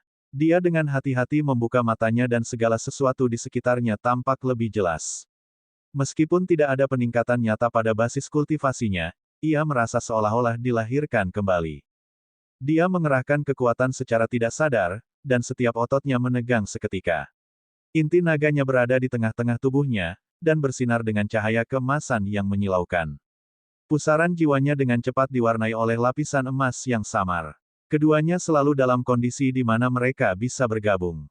Namun, sangat disayangkan bahwa basis budidaya kekuatan jiwanya dan basis budidaya garis keturunan belum berada pada peringkat yang sama. Begitu jiwa intinya terbentuk, Tang Wulin percaya bahwa penggabungan dua inti ini pasti akan menghasilkan reaksi yang kuat. Dia menantikan kedatangan hari itu. Setidaknya, dari penampilan saat ini, tidak terlalu jauh. Mungkin, ketika dia menerobos kekuatan jiwa peringkat 60 dan menjadi kaisar jiwa, inti jiwanya akan berhasil dipadatkan. Dia masih memiliki kartu as di lengan bajunya. Ketika saatnya tiba, ia akan langsung menggabungkan cincin jiwanya yang berumur 100.000 tahun dengan Damas Tulip. Meskipun ia bermaksud untuk mengubah Damas Tulip menjadi jiwa rohnya dan bukan cincin jiwanya karena itu tidak akan meningkatkan kekuatan jiwanya terlalu banyak, ia merasa bahwa tidak mungkin jiwa intinya tidak akan berhasil bergabung dengan itu dengan penambahan 100-nya cincin 1000 tahun jiwa. Itulah sebabnya, di permukaan, basis budidaya Tangwulin tampaknya tidak meningkat banyak, tetapi dia telah mendapatkan Dragon Core-nya dalam waktu singkat sejak dia datang ke Blood God Army. Jika dia bisa mendapatkan jiwa inti dan membuat perangkat tambahan yang saling terhubung ini bekerja, itu pasti bisa meningkatkan kekuatannya dengan beberapa peringkat. Jika dia mencapai itu, bahkan Tangwulin sendiri tidak akan bisa menilai tingkat kekuatan tempurnya akan mencapai. Senyum tipis muncul di wajah Tangwulin, dan dia bangkit. Dia terkejut ketika dia melihat waktu. Sudah waktunya untuk pertandingan hari kedua. Dia awalnya berencana untuk makan. Dia dengan cepat memasuki kabin Stardow dan terhubung ke Battle Network. Sekali lagi, itu adalah waktu untuk pertarungan Mesha hari itu. Tangwulin langsung menuju lapangan kompetisi dan langsung masuk. Pilihan, melee Mesha, senjata, tombak. Tangwulin telah memasuki kompetisi Mesha untuk melatih kemampuan serangan jarak jauhnya. Namun, setelah dia mulai berlatih dengan tombak, ada perubahan rencana. Sebelum dia menyelesaikan langkah Tousan menuduh Fingers, dia berniat untuk bersaing dengan tombak. Bab 989. Tangwulin memasuki tahap kompetisi. Sebuah bayangan muncul di sisi yang berlawanan dan sebuah Mesha muncul. Kali ini, itu bukan lagi jarak jauh tapi Mesha pertempuran jarak dekat. Senjata lawan adalah pedang dengan pisau panjang melengkung. Pedang itu sedikit lebih panjang dari tombak di tangan Tangwulin. Pedang-pedang itu panjangnya lebih dari 6 meter dan lebar 2 meter. Itu tebal dan berat, terlihat sangat kuat dan mengesankan. 3, 2, 1, mulai. Suara elektronik yang kasar itu mengumumkan pertarungan Mesha kedua Tangwulin dalam kompetisi. Keduanya berlari menuju satu sama lain tanpa ragu sedikit pun. Itu sederhana dan mudah ketika dua Mesha tempur jarak dekat saling mendekati dengan cepat. Ketika satu Mesha pertarungan jarak dekat bertarung dengan yang lain dalam pertempuran, pemenangnya adalah siapapun yang memiliki keterampilan bertarung yang lebih kuat, dan keterampilan jiwa yang lebih baik dalam memperkuat Mesha seseorang. Secara umum, basis kultivasi Master Jiwa harus kuat untuk memperkuat keterampilan jiwa Mesha dalam pertempuran jarak dekat. Akan sangat sulit bagi seorang Master Jiwa di bawah basis budidaya 3 cincin untuk bertarung dalam pertempuran Mesha menggunakan jiwa bela dirinya. Kekuatannya akan terlalu lemah untuk merusak perisai pelindung lawan. Master Mesha manapun akan mempertimbangkan apakah jiwa bela dirinya cocok dengan Mesha pilihan mereka. Master Mesha hanya bisa mengerahkan pengaruh mereka yang paling kuat ketika jiwa bela diri mereka sepenuhnya kompatibel dengan Mesha mereka dalam pertempuran Mesha. Mesha lawan mengangkat pedang panjang di tangannya dan menebas Tangwulin dengan cepat. Pedang meledak dengan kecepatan kilat meskipun begitu besar dan berat. Hanya butuh beberapa saat sebelum itu terjadi pada Mesha Tangwulin. Pedang itu begitu cepat. Tangwulin menyipitkan matanya saat tangannya meluncur di atas panel kontrol dengan cepat. Tombak di tangan Mesha memblokir serangan dengan gerakan ke atas. Lawan lebih unggul dan menolak untuk bergerak. Ujung pedang memantul untuk mengungkapkan gagang. Lawan kemudian mengandalkan kekuatannya untuk mendorong pisau lurus ke kabin operasi Tangwulin. Langkah yang sangat ganas. Tangwulin menggeser Mesha ke belakang. Pada saat yang sama, baling-baling di punggung lawan menyala. Bilah pedang hampir berada di atas Tangwulin. Tangwulin diblokir dengan tombaknya sekali lagi dalam gerakan ke atas, saat ia berusaha mencari istirahat di pertahanan lawannya.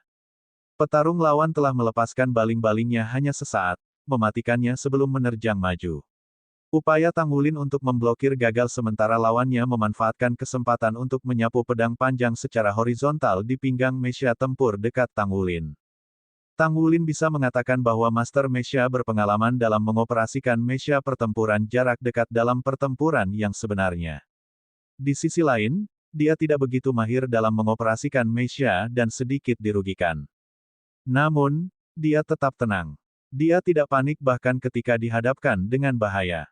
Hampir tidak ada waktu baginya untuk menarik kembali tombak, tetapi gerakan kakinya tidak melambat. Sebaliknya, dia menyerang lawannya. Baling-baling di punggung lawannya bersinar terang dan kecepatannya meningkat secara eksponensial. Sementara itu, dia mengangkat tombaknya dan memegangnya dengan tegak. Dia akan menggunakannya sebagai tongkat panjang untuk menghancurkan Mesha lawan. Mesha yang berlawanan terus bergerak secara horizontal dengan pedang panjangnya mengiris tanpa ampun di depan. Pada saat yang sama, gagangnya ditarik dengan keras. Mesha Tangwulin tampaknya langsung menuju ujung pedang. Tidak hanya itu, pancaran api muncul dengan tiba-tiba dari Mesya lawan. Cahaya pedang itu bersinar dengan dinginnya pahit dan aura yang sombong. Mesya lawan berjongkok untuk menghindari serangan Tang Wulin sementara keterampilan jiwanya dilepaskan dengan sempurna. Lawan tidak akan membiarkan dirinya terperangkap dalam ketidakberuntungan sebelum ia menggunakan keterampilan jiwanya. Desas-desus, bahwa siapapun yang melepaskan jiwa bela diri seseorang pertama kali akan berakhir pada posisi yang dikompromikan, ternyata tidak masuk akal ketika seseorang dihadapkan oleh orang yang benar-benar terampil dalam pertempuran yang sebenarnya. Keterampilan jiwa lawan meledak dengan waktu yang sempurna. Itu menempatkan Tang Wulin yang melepaskan baling-balingnya ke dalam situasi putus asa. Tang Wulin menyaksikan tanpa daya karena tidak ada cara untuk menghindar. Dia mengendalikan Mesya pertarungan dekatnya untuk membuat gerakan yang sangat aneh. Tiba-tiba, Mesya bergoyang sekali dan mengubah arahnya dengan baling-balingnya dihidupkan dengan kekuatan penuh. Itu tidak bergerak ke samping tetapi ke atas. Mesya perlu menahan kekuatan belok yang sangat kuat ketika ia mengubah arah dengan baling-balingnya berjalan dengan kecepatan tinggi. Master Mesya akan menghadapi situasi yang sama juga. Seseorang tanpa fisik yang sangat kuat tidak akan mampu menahan manuvernya. Secara alami, itu tidak akan menjadi masalah bagi Tang Wulin. Namun, Mesyanya hanya model standar biasa, jadi itu tidak akan mampu menahan kekuatan. Meskipun demikian, dia menemukan cara. Dia melepaskan kekuatan jiwa dari tubuhnya yang kemudian meresap ke dalam setiap sendi Mesya untuk menstabilkan struktur Mesya secara instan. Mesya tidak melepaskan perisai pelindungnya, tapi ada lapisan tambahan cahaya putih berkabut di permukaannya. Itu tepatnya kekuatan jiwa metode surga misterius Tang Wulin. Sinar pedang hampir memotong daerah di bawah kakinya sementara tombak di tangannya yang memukul ke bawah berada pada posisi optimal untuk ditusuk. Ujung tombak itu bercahaya dengan lapisan cahaya putih berkabut. Itu menembus langsung ke daerah di atas kepala Mesya lawan. Segalanya terjadi dalam sekejap, dari saat lawan mengeluarkan keterampilan jiwanya yang berapi-api dengan cahaya pedang yang berkilau hingga Tang Wulin mengalihkan mecanya. Mesya lawan yang berjongkok awalnya tiba-tiba melompat dan berlari secara diagonal di udara untuk menghindari serangan tombak Tang Wulin. Pada saat yang sama, pedang panjang di tangannya melambai ke belakang untuk menusuk Tang Wulin. Tang Wulin mengangkat tombaknya, dan kedua senjata itu bentrok sekali lagi. Bang! Kali ini, mereka sama-sama cocok. Kedua Mesya diterbangkan ke arah yang berlawanan secara bersamaan. Mereka mendarat dengan dua dentang keras, bang, bang. Ekspresi kedua pembalap itu sungguh-sungguh ketika mereka berhadapan satu sama lain sekali lagi. Keduanya sama-sama sadar bahwa mereka sedang menghadapi seorang pejuang utama. Itu adalah pengalaman pertama Tang Wulin dalam bertarung melawan lawan dengan kendali cairan atas Mesya. Kontrol lawan terhadap pedang panjangnya tampak semudah telapak tangan mengarahkan jari-jarinya. Seolah-olah Mesya adalah bagian dari tubuh lawan. Selain itu, pedang panjangnya dipegang dengan kecepatan cepat luar biasa yang tampaknya dipengaruhi oleh kekuatan jiwanya. Namun, keinginan Tang Wulin untuk bertempur semakin kuat saat dia menghadapi lawan seperti itu. Oleh karena itu, dia tidak menggunakan jiwa bela diri dan kekuatan garis keturunannya tetapi hanya mengandalkan penguatan kekuatan jiwanya. Dia ingin meningkatkan teknik tombaknya, jadi dia tidak terburu-buru untuk mengalahkan lawan. Mesya Tang Wulin tiba-tiba maju selangkah sementara tombaknya menusuk dengan gagah. Dia bertindak berbeda kali ini dengan semangat dan energinya bersatu. Kekuatan jiwanya mengalir ke Mesya. Seolah-olah tubuhnya dan Mesya digabungkan menjadi satu. Lawan memilih untuk menggunakan pedang untuk menangkal tombak Tang Wulin yang tiba-tiba bergerak lebih cepat. Gagang pedang itu sedikit miring. Bang! Kesadaran tombak itu mekar selama tabrakan. Mesya lawan diguncang sampai jatuh kembali setengah langkah. Namun demikian, pedang panjangnya menusuk ke arah Tang Wulin. Lawan memanfaatkan panjang senjata itu. Sebuah kilatan melintas sekali di mata Tang Wulin. Dia menarik tombak dengan gerakan horizontal untuk mendorong pedang. Keduanya bertarung dengan sengit dengan pedang dan tombak masing-masing dari jarak dekat. Tak satu pun dari mereka melepaskan keterampilan jiwa mereka, sementara dua Mesya terus-menerus saling menyerang dengan senjata mereka. Pertempuran jarak dekat antara Mesya melibatkan serangan dan pertahanan dengan cara yang berani dan tidak terkendali. Penerapan keterampilan terbatas, namun pertempuran Mesya sangat intens. Tang Wulin segera melemparkan dirinya ke pertempuran. Perasaan satu dengan Mesya memungkinkannya untuk mengeksekusi beberapa teknik pertempuran yang sebenarnya selama pertempuran setelah ia memasukkan kekuatan jiwanya ke dalam Mesya. Dengan kontrolnya terhadap Mesya, ia mulai bergerak dengan lebih gesit. Di sisi lain, kapasitas bertarung lawan telah meningkat juga. Mechanya dikendalikan dengan sempurna. Pedang panjang itu memiliki lengkungan lebar. Itu bergerak naik dan turun, kiri dan kanan tanpa kebobolan pembukaan untuk Tang Wulin. Saat ini, kedua belah pihak sama-sama cocok dalam pertempuran. Tidak ada yang unggul. Tang Wulin yakin lawannya adalah Master Mesya dari Tentara Dewa Darah. Kemungkinan besar, dia memiliki setidaknya basis budidaya 5 cincin. Kalau tidak, tidak akan terlalu sulit untuk berurusan dengannya. Kedua belah pihak tidak bertarung dengan keterampilan mereka karena tidak ada dari mereka yang mau menggunakan keterampilan jiwa mereka untuk mengalahkan lawan mereka. Pertempuran itu seharusnya menjadi tempat latihan mereka. Tang Wulin tidak menyadari bahwa zona jaringan pertempuran Stardow di tempat istirahat tentara telah pecah menjadi keributan saat ini. Siapa itu? Keterampilan tempur dekatnya sangat luar biasa. Sejak kapan ada master tempur dekat di divisi barat kita? Bahkan komandan batalion ketiga tidak bisa menjatuhkannya. Benar-benar memuaskan untuk menonton ini. Sebuah layar besar ditempatkan di zona Stardow Battle Network yang memproyeksikan semua pertempuran yang sedang berlangsung di 30 Stardow Cabins untuk para prajurit, yang sedang menunggu giliran mereka, untuk menonton. Saat ini, layar menampilkan pertempuran antara Tang Wulin dan lawannya. Kedua belah pihak bertarung dengan berani saat pertempuran berlangsung. Mereka terkunci dalam pertarungan dengan pedang dan tombak mereka saling bersilangan. Itu adalah kesempatan langka untuk menyaksikan pertempuran seperti itu, dan itu benar-benar kompetisi paling menarik dari divisi barat sejak pertempuran Mesya dimulai. Bab 990-990. Mereka berdua menunggu kesempatan untuk melepaskan keterampilan jiwa mereka, kemenangan atau kekalahan akan ditentukan kemudian. Lawan terlalu kuat, meskipun teknik komandan batalion ketiga sangat mengesankan, lawan masih dapat merespons sesuai. Apakah Anda melihat itu? Dia bisa mengalihkan arahnya beberapa kali ketika dia menggunakan baling-baling. Goyangan kiri dan kanan sebelumnya sangat brilian. Aku pasti akan dikejutkan oleh komandan batalion ketiga jika itu adalah aku. Petik 2. Siapa lawannya? Aku yakin dia bukan dari pihak kita. Tidak ada seorang pun di sini yang mengambil bagian dalam pertempuran Mesya menggunakan tombak sebagai senjata. Selain itu, tidak ada yang berada di level komandan batalion ketiga. Pertempuran jarak dekat komandan batalion ketiga keterampilan berada di atas dalam batalion darah besi kami. Komandan batalion pertama akan perlu menggunakan kekuatan kasar jika dia ingin mengalahkannya. Petik 2. Apa maksudmu dengan brute force? Suara tidak puas Jiang Wuyue terdengar. Tentara itu menjulurkan lidahnya dan terkikik. Halo, Pak. Petik 2. Jiang Wuyue sudah melihat layar besar dengan ekspresi penasaran di wajahnya. Dia telah berada di tempat itu selama beberapa waktu dan ingin sekali menyaksikan pertempuran antara kedua Mesya di layar. Keterampilan pertarungan jarak dekat yang ditampilkan di level ini pasti akan dianggap setinggi mungkin. Pada awalnya, Mesya dengan tombak jelas tidak menguntungkan dengan gerakannya yang berkarat dan berombak. Namun, orang tersebut memiliki kontrol yang sangat baik terhadap Mesya sehingga ia sering melakukan gerakan yang tidak bisa dilakukan oleh Mesya biasa untuk menghindari serangan komandan batalion ketiga. Namun, saat pertempuran berlangsung, Mesya pertempuran jarak dekat dengan tombak mulai bergerak lebih cepat. Selain itu, gerakannya menjadi lebih cair.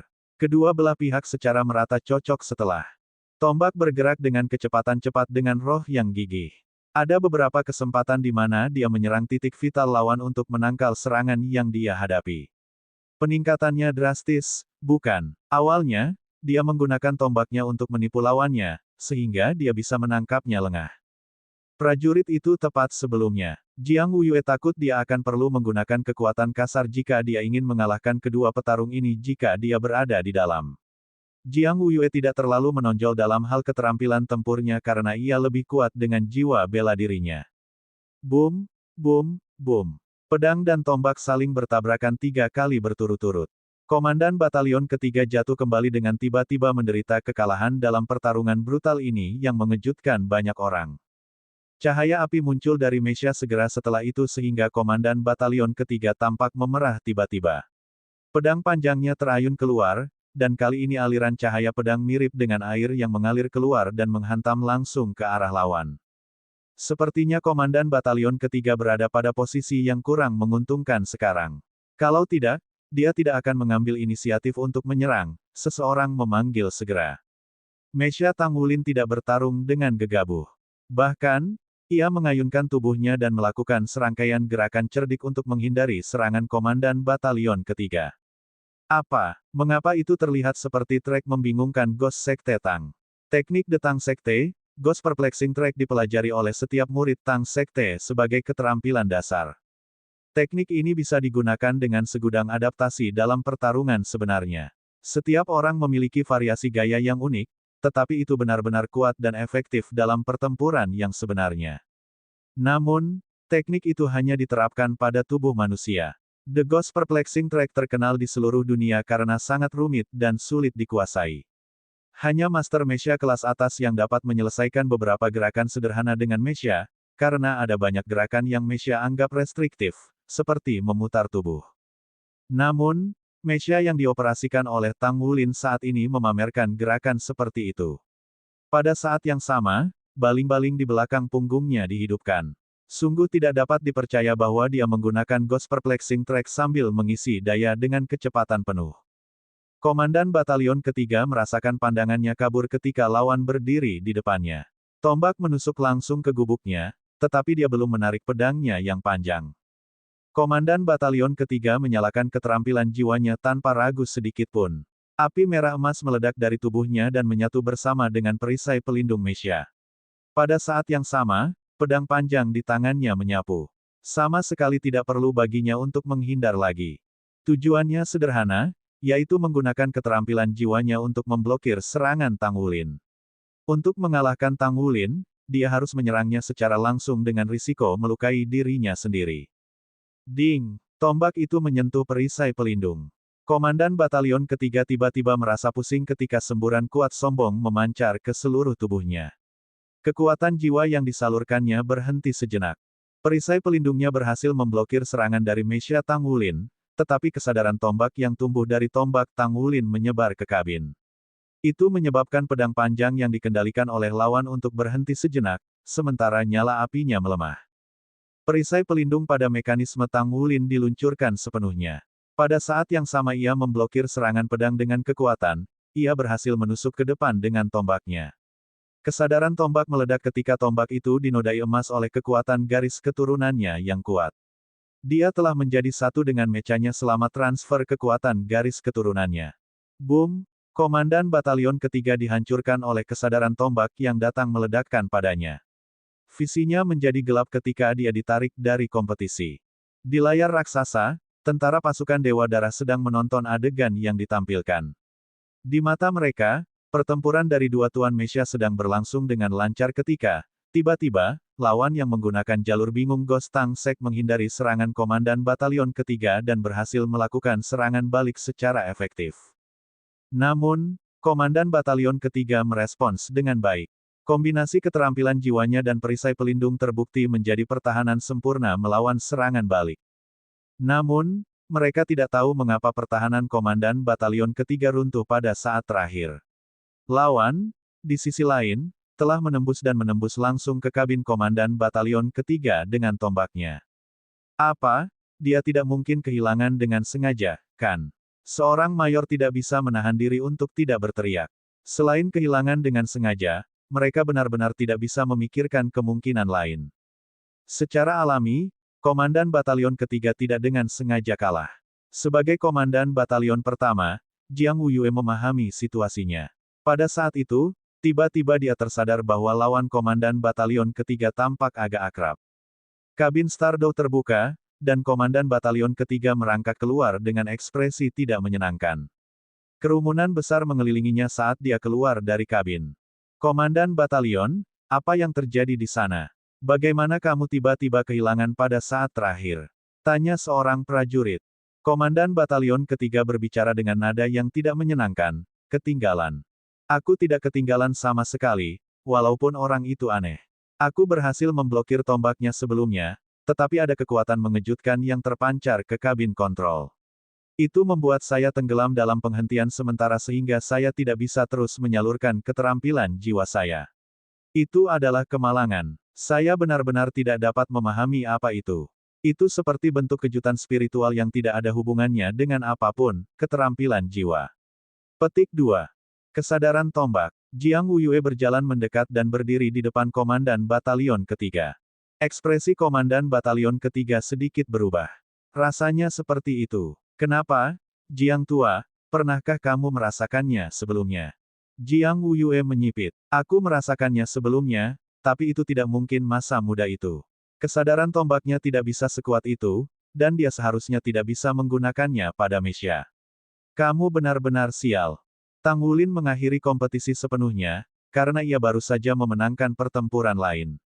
Selain itu, dia merasa sangat terinspirasi oleh pertempuran ini karena dia telah membuat perbaikan luar biasa dalam mengoperasikan Mesya.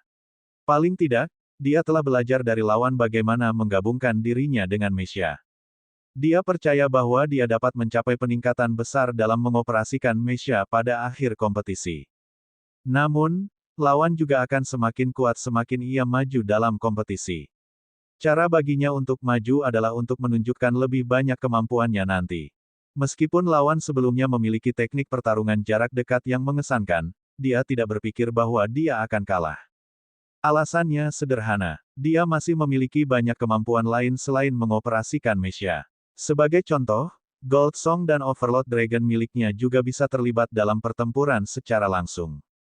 Selain itu, keberhasilannya baru-baru ini dalam amplifikasi kekuatan garis keturunannya bersama dengan jiwa bela dirinya yang dapat mengisi kembali kekuatannya akan meningkatkan kemampuan bertarungnya. Semua atribut ini memastikan bahwa Tuan Mesya biasa tidak bisa mengalahkannya dengan mudah. Bab 991 banding 991. Tang Wulin menghembuskan napas dan meregangkan tubuhnya. Dia pergi makan setelah meninggalkan kabin. Dia melihat Jiang Wuyue pada pandangan pertama ketika dia tiba di kantin. Jiang Wuyue dikelilingi oleh kerumunan riuh saat mereka benar-benar terlibat dalam percakapan. Tang Wulin berjalan dengan langkah panjang dan menepuk punggung Jiang Wuyue. Saudaraku, makan ya. Jiang Wuyue segera tersenyum ketika dia berbalik dan melihat bahwa itu adalah Tang Wulin. Prajurit tempur dekat lainnya yang mengepung Jiang Wuyue tersenyum melihat Tang Wulin. Mereka tersenyum penuh kekaguman dan rasa hormat. Tang Wulin hanya seorang letnan 2, tetapi ia telah bekerja bersama dengan Jiang Wuyue untuk melawan musuh dalam pertempuran baru-baru ini. Memori tentang bagaimana Tang Wulin memperkuat kemampuan para prajurit melalui Golden Dragon Rage Domain-nya masih segar dalam ingatan mereka. Tentara akan selalu menjadi tempat yang menghormati pusat kekuatannya. Semakin kuat seseorang, semakin populer ia akan menjadi tentara, terutama di tempat seperti tentara Dewa Darah. Kemampuan Tang Wulin mengurangi korban jiwa dari pertempuran itu setidaknya 2/3. Bagaimana mungkin dia tidak dihormati oleh para prajurit ini? Apa yang kamu bicarakan di sini? Kedengarannya menarik, kata Tang Wulin sambil tersenyum. Jiang Wuyue menjawab, kita berbicara tentang persaingan di Stardew Battle Network. Pertempuran di mana Komandan Batalion Ketiga kalah dari lawannya. Keterampilan tempur dekat Komandan Batalion Ketiga adalah yang teratas dalam batalion kita, namun keterampilan lawannya adalah setara dengan itu. Selain itu, jiwa bela diri lawan juga lebih tajam. Komandan Batalion Ketiga tersingkir setelah putaran kedua. Dia sangat tertekan sehingga dia bahkan tidak mau makan. Petik 2. Tang Wulin merasakan dadanya mengencang sementara bibirnya bergerak dengan lembut. Namun, dia cukup pintar untuk tidak mengatakan apapun tetapi berbicara sambil tersenyum, ayo pergi dan makan. Ceritakan lebih banyak tentang itu. Setelah makan, Tang Wulin dan Jiang Wuyue duduk bersama. Katakan, itu kamu, kan? Jiang Wuyue menatap Tang Wulin dengan tatapan terbakar. Tang Wulin berbicara dengan senyum pahit, jika Komandan Batalion Ketiga yang Anda sebutkan menggunakan pedang panjang, maka saya khawatir itu benar. Jiang Wuyue menatap Tang Wulin dengan bingung, jadi, itu kamu.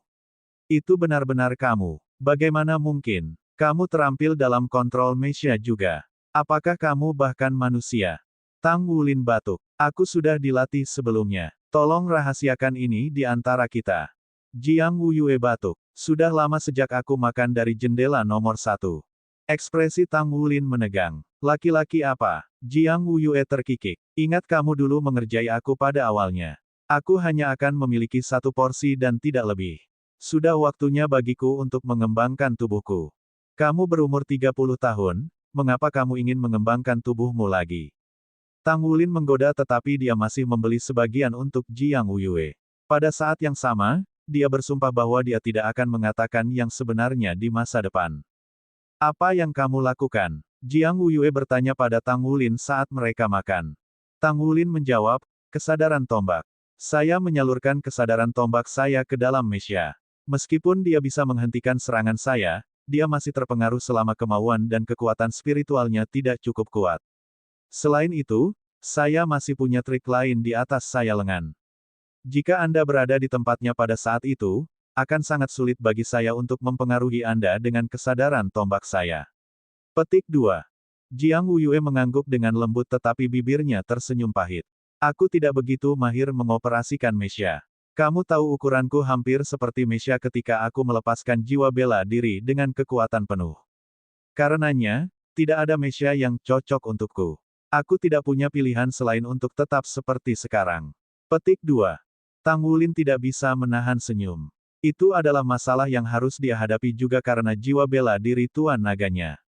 Namun, tidak ada banyak perbedaan antara kekuatan tubuhnya dan Mesya. Baik kultivasi dan kompetisi kini telah menjadi fokus dalam kehidupan Tang Wulin.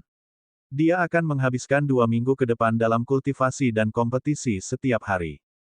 Stardew Battle Network adalah bentuk pertarungan sesungguhnya yang sebenarnya tidak mempertimbangkan hidup dan mati. Jadi, itu sangat membantu Tang Wulin. Itu memberi Tang Wulin kesempatan untuk mempraktikkan keterampilan operasi Mesyanya. Kemampuan keseluruhan divisi barat jelas yang terlemah di seluruh federasi dengan pengecualian tentara Dewa Darah. Tang Wulin sering dicocokkan dengan lawan dari tentara Dewa Darah. Intensitas pertempuran yang ia lakukan adalah yang paling kuat di seluruh benua mengingat bahwa itu masih pada tahap awal. Peluang dicocokkan dengan lawan dari divisi terdekat cukup tinggi di kompetisi. Suara elektronik akhirnya membuat pengumuman ketika Tang Wulin mengalahkan lawan ke-8-nya dalam pertempuran Mesya. Turnamen eliminasi divisi barat telah berakhir. Kamu sudah memenuhi syarat untuk turnamen round robin berikut. Ada total 64 kontestan, yang akan dibagi menjadi 8 kelompok, berpartisipasi dalam turnamen round robin. Final 4 kontestan dari masing-masing grup akan menjadi pemenang. Peringkat tidak akan diperhitungkan untuk 32 kontestan terakhir.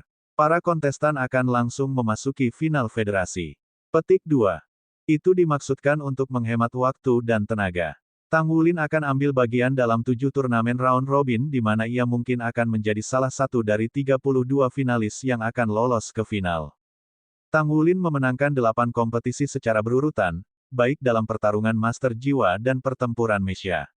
Dia tidak menemukan lawan yang sangat kuat, lawan yang paling kuat hanyalah seorang Kaisar Jiwa. Jiwa bela diri dan perpaduan garis keturunannya telah selesai di tengah pertempuran yang dia lakukan serta latihan kultivasinya selama periode ini. Inti kristal dalam pusaran kekuatan jiwanya menjadi lebih jelas, jadi dia hanya selangkah di belakang pembentukan inti jiwanya. Kamu memiliki istirahat 3 hari. Setelah istirahatmu, kamu akan memasuki tahap round robin turnamen. Tang Wulin merasakan dadanya menghangat setelah mengetahui bahwa ia memiliki 3 hari libur untuk istirahat dan penyembuhan. Haruskah aku melamar cuti supaya aku bisa istirahat? Akibatnya, Tang Wulin segera mencari Blue Tuan. Kamu ingin melamar cuti? Blue Tuan menatap Tang Wulin dengan tatapan tajam. Tang Wulin memiliki ekspresi harapan. Aku sudah di sini cukup lama. Selain itu, kamu belum menyetujui promosi pangkat militerku. Kebetulan, babak penyisihan turnamen telah berakhir dan aku berhasil menang di kedua jenis pertempuran. Aku mengungguli di misiku, bisa dibilang. Tolong beri saya cuti 2 hari supaya saya bisa pergi ke Fire Basin. Anggap saja saya yang mengambil cuti untuk relaksasi. Petik 2. Blue Tuan merenung sejenak sebelum dia berbicara. Baiklah kalau begitu. Kembalilah cepat. Terima kasih, Tuan. Tang Wulin sangat gembira karena dia akhirnya bisa mengunjungi Gu Yuena setelah hampir 2 bulan di sini. Mungkinkah dia lebih bahagia dari ini? Tang Wulin meninggalkan kantor Blue Tuan dengan tergesa-gesa. Dia segera memutar nomor komunikator jiwa Gu Yuena. Gu Yue, Akhirnya aku bisa mengunjungimu. Tunggu aku akan berangkat sebentar lagi dan selesai secepatnya. Aku akan tiba di sana sekitar 3 jam. Tidak perlu baginya untuk naik untuk perjalanan ini karena dia bisa terbang kembali dengan baju perang 2 kata. Itu luar biasa, ayah. Aku akan menunggumu. Gu Yuena terdengar seperti dia gemetar karena semua kegembiraan. Tang Wulin tidak menunda-nunda dan mulai melepaskan baju tempur pertempuran 2 kata begitu dia meninggalkan barak. Dia membentangkan sayapnya dan terbang ke langit saat dia meluncur ke Fire Basin. Angin dingin sekali di pegunungan. Dingin menusuk tubuhnya mirip pisau, tetapi dingin itu hampir tidak mempengaruhi Tang Wulin dengan esensi darahnya yang kuat dan kuat.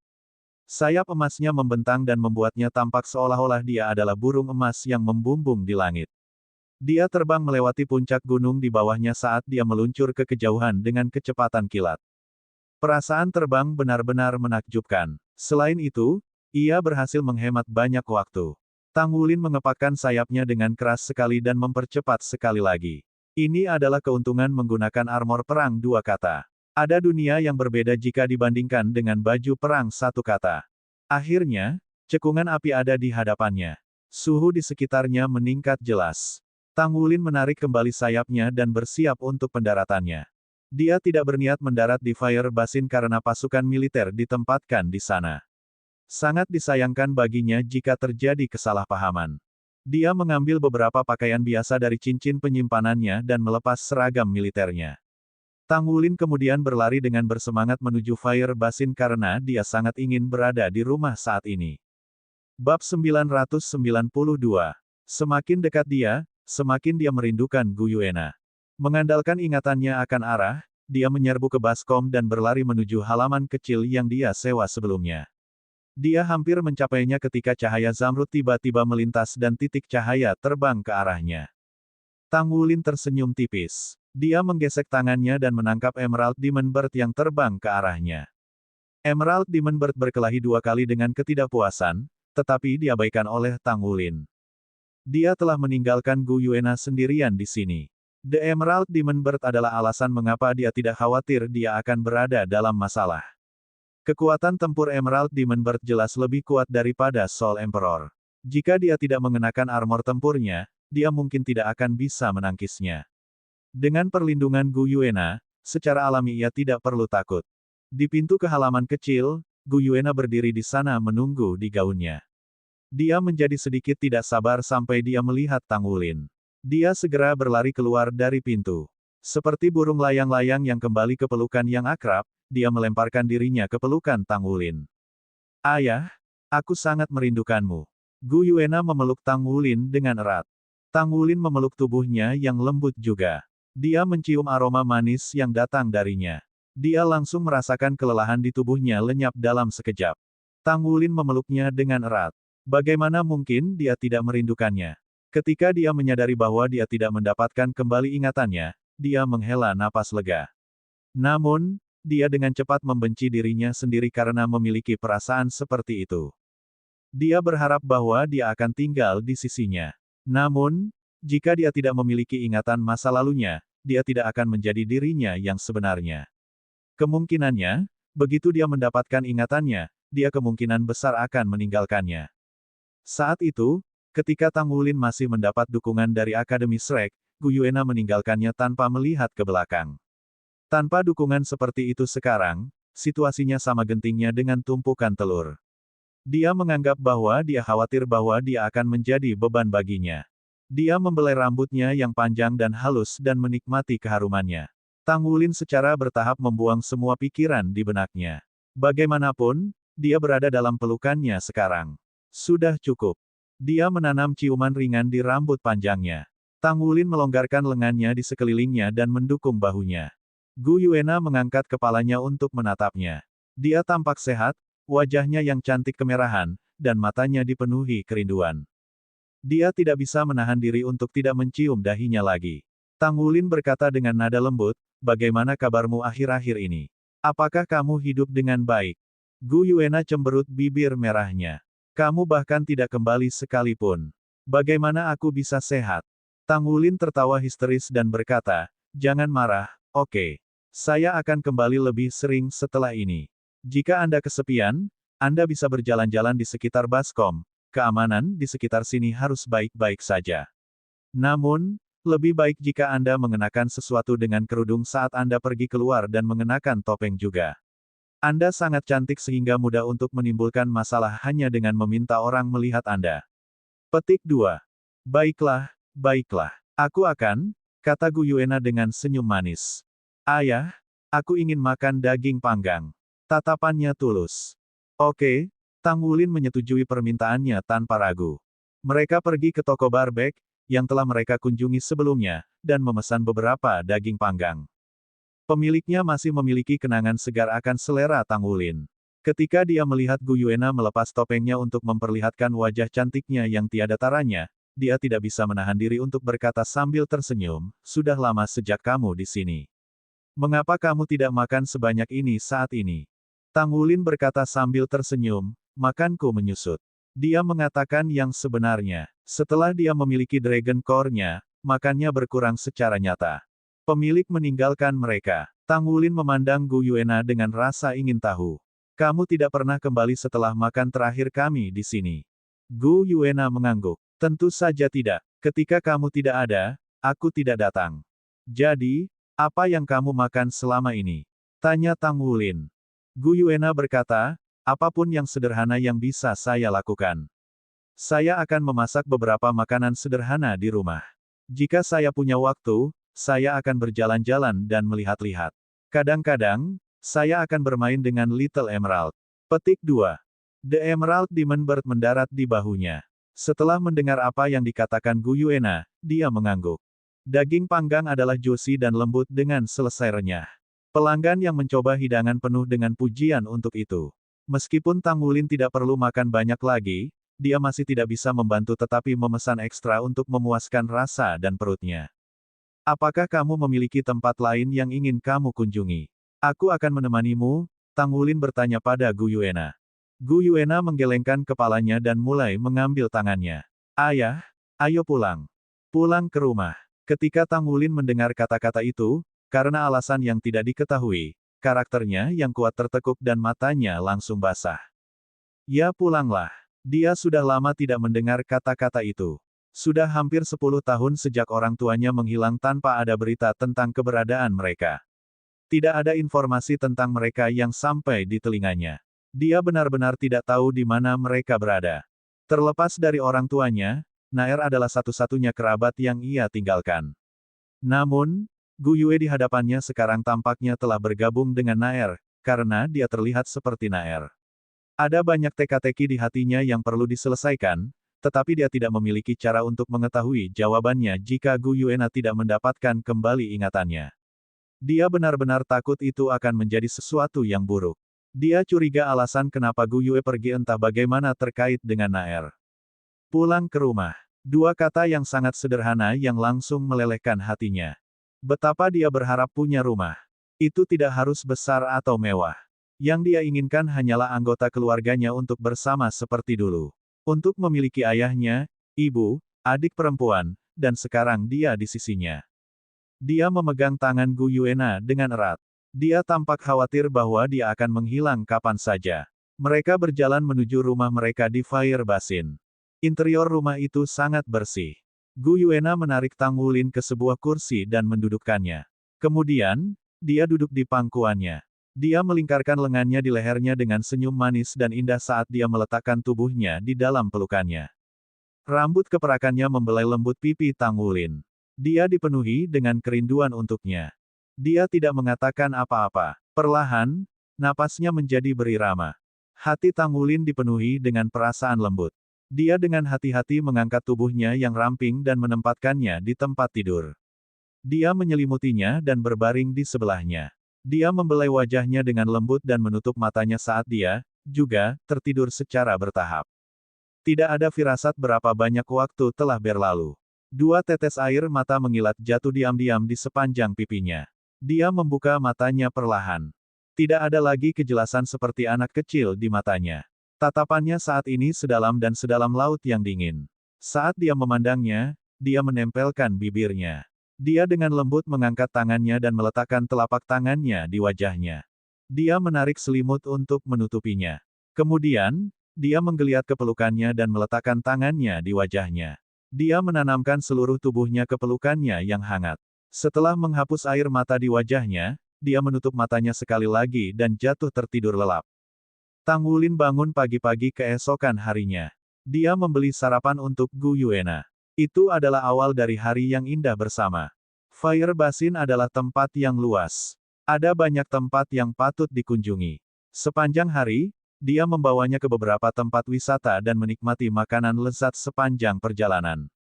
Selama perjalanan, dia tidak menggunakan tombak naga emasnya. Dia hanya ingin mengambil kesempatan untuk menikmati perusahaannya sepenuhnya. Waktu berlalu ketika seseorang bersenang-senang. Tang Wulin memegang tangan Gu Yuena saat mereka berdiri di halaman dan menatap langit malam berbintang. Gu Yue, aku harus pergi, kata Tang Wulin dengan lembut. Jangan pergi, Gu Yuena segera memeluk pinggangnya. Tang Wulin tertawa getir. Aku juga tidak ingin pergi, tapi aku harus pergi. Aku akan segera kembali mengunjungimu, oke. Aku akan pergi setelah kamu tidur. Gu Yuena tidak mengatakan apa-apa, tapi matanya merah. Bagaimana mungkin hati Tang Wulin tidak dipenuhi dengan keengganan? Hari ini bisa dianggap sebagai hari paling santai dan paling bahagia yang pernah dialaminya sejak dia mengenal Gu Yue. Mereka telah menjelajahi tempat-tempat indah seperti pasangan sejati. Jika mereka bisa menghabiskan setiap hari seperti ini, Tang Wulin bahkan tidak akan menukarnya dengan kesempatan untuk menjadi dewa. Ayo kembali ke rumah. Aku akan pergi setelah kamu tidur. Tang Wulin memeluk Gu Yuena dengan lembut. Tidak, aku ingin melihatmu pergi. Ekspresi Gu Yuena tiba-tiba menjadi keras kepala. Tang Wulin tertegun. Dia menunduk menatap matanya yang dipenuhi air mata. Bagaimana dia bisa berpisah dengan raut wajahnya yang seperti itu? Aku akan tinggal denganmu sebentar lagi. Mereka duduk di halaman dan menatap bintang-bintang di langit malam ketika mereka bersandar satu sama lain. Waktu berlalu dengan cepat. Akhirnya, Gu Yuena tertidur di pundak Tang Wulin. Dia dengan lembut membawanya kembali ke kamarnya. Tang Wulin mengangkat lengan dan mengetuk kepala burung iblis-iblis. Jaga baik-baik dia, iya kan? Mata merah Emerald Demon Bird berkedip. Dia menunduk dan sedikit ragu-ragu. Pada akhirnya, Tang Wulin menanam kecupan ringan di bibirnya.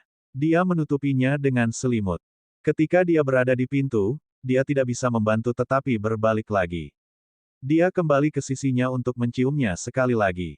Saya pergi. Petik 2. Bab 993-993. Tang Wulin berjalan keluar dari rumah dan mengambil napas dalam-dalam untuk menenangkan emosinya. Dia menutup pintu sebelum keluar dari Fire Basin. Di depan jendela, sepasang mata basah dan bernoda darah tertuju pada punggungnya yang surut. The Emerald Demon Bird bertengger di bahunya saat itu sedikit meringkuk bulunya. Cahaya perak berkedip, dan sosoknya menghilang tanpa suara juga. Sudah larut malam ketika Tang Wulin mencapai tentara Dewa Darah. Dia kembali ke asrama, tetapi pikirannya dipenuhi dengan bayangannya. Hanya setelah dia menghasilkan tombak naga emasnya dan merasakan pengaruh kesadaran tombak barulah dia perlahan-lahan beralih ke meditasi. Keengganan untuk melepaskan menyebabkan kecemasan. Dia sudah menantikan pertemuan berikutnya. Selama dia bisa mendapatkan peringkat yang bagus dari kompetisi untuk naik ke peringkat mayor, dia akan bisa sering bertemu dengannya. Kerja keras, aku harus bekerja lebih keras. Istirahat dan pemulihan yang sangat dibutuhkan adalah keseimbangan yang tepat antara pekerjaan dan istirahat. Tang Wulin merasa termotivasi untuk bekerja lebih keras.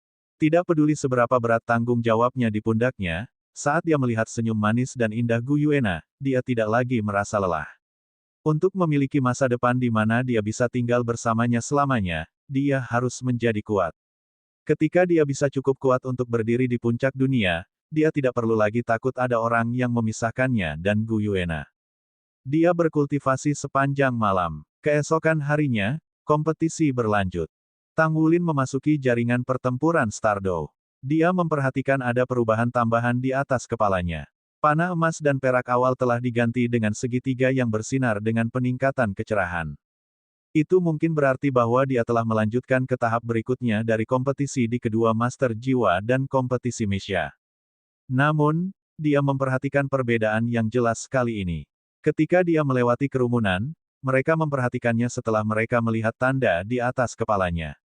Dari semua orang yang ia temui, hanya ada segelintir yang memiliki dua tanda seperti dia. Bisakah yang lain yang tidak ikut kompetisi memasuki tempat ini? Tang Wulin dengan cepat memperhatikan bahwa jumlah orang yang memasuki area barat stadion jelas lebih banyak daripada jumlah kontestan. Babak round robin dan eliminasi untuk kompetisi Master Jiwa maupun kompetisi Meisha diadakan secara terpisah. Dua kompetisi yang berbeda akan diadakan pada hari-hari alternatif. Ada 64 Tuan Jiwa yang berhasil sampai ke round robin dari kompetisi Tuan Jiwa. Setengah dari mereka akan dihilangkan. Namun, jumlah orang yang dia lihat sekarang melebihi 640. Kontestan round robin kami yang terhormat, pada tahap kompetisi ini, area kompetisi barat akan terbuka untuk pengamatan. Siapapun dapat menonton pertandingan dengan membayar sejumlah koin federasi. Anda juga dapat menonton pertandingan dari kontestan lain. Tiket harga akan tergantung pada lokasi kursi. Petik 2. Bersamaan dengan itu, daftar harga penonton muncul di depan Tang Wulin. Mereka benar-benar tahu cara menghasilkan uang. Tang Wulin terperangah. Pedagang yang tidak bermoral. Pada akhirnya, federasi adalah pencatut terbesar. Jika penonton harus membayar untuk menonton pertandingan pada tahap ini, bukankah itu akan sama untuk final? Dilihat oleh kenyataan bahwa Stardew Battle Network baru saja dipromosikan, itu tidak akan menghasilkan banyak keuntungan untuk saat ini.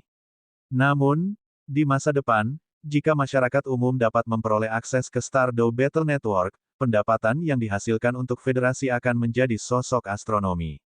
Begitu Stardew Network diluncurkan di seluruh federasi, bahkan Spirit Pagoda tidak akan mampu bersaing dalam hal perolehan moneter. Tang Wulin sangat pintar. Dia cepat intuited peran jaringan pertempuran akan bermain dalam menghasilkan keuntungan. Pengaruhnya pasti akan meningkat seiring dengan popularitasnya. Satu-satunya rintangan adalah bahwa perangkat kerasnya masih terlalu mahal saat ini. Dia berpendapat bahwa akan sulit untuk mempromosikannya secara luas untuk saat ini. Tepat ketika dia tersesat dalam pikirannya, waktu untuk pertandingannya telah tiba. Lampu menyala dan Tang Wulin memperhatikan dirinya berdiri di tanah kompetisi. Itu adalah ajang kompetisi yang sangat luas. Dia samar-samar bisa melihat kerumunan besar yang duduk di perimeter tanah kompetisi saat mereka bersiap untuk menonton pertandingan. Jadi, orang benar-benar membeli tiket untuk menonton pertandingan.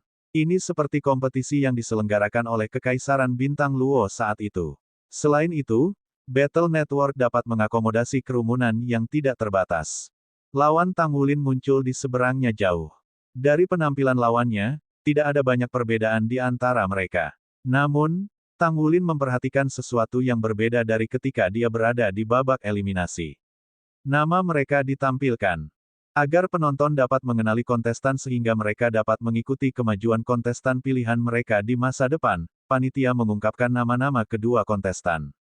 Jelas, nama yang tergantung di atas Tang Wulin adalah Little Tang. Ketika dia melihat nama lawannya, dia hampir memuntahkan seteguk darah.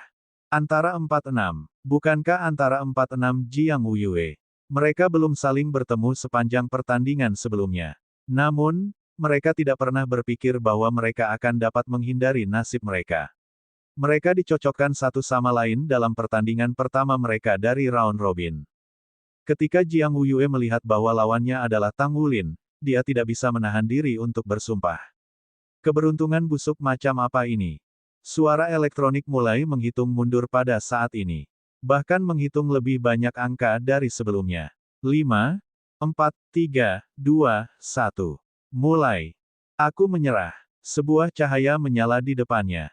Antara 46 menghilang. Sebuah suara elektronik segera sampai ke telinga Tang Wulin. Lawanmu, antara 46 telah menghasilkan. Kamu telah memenangkan pertandingan pertama round robin. Ini, Tang Wulin kehilangan kata-kata untuk sementara waktu.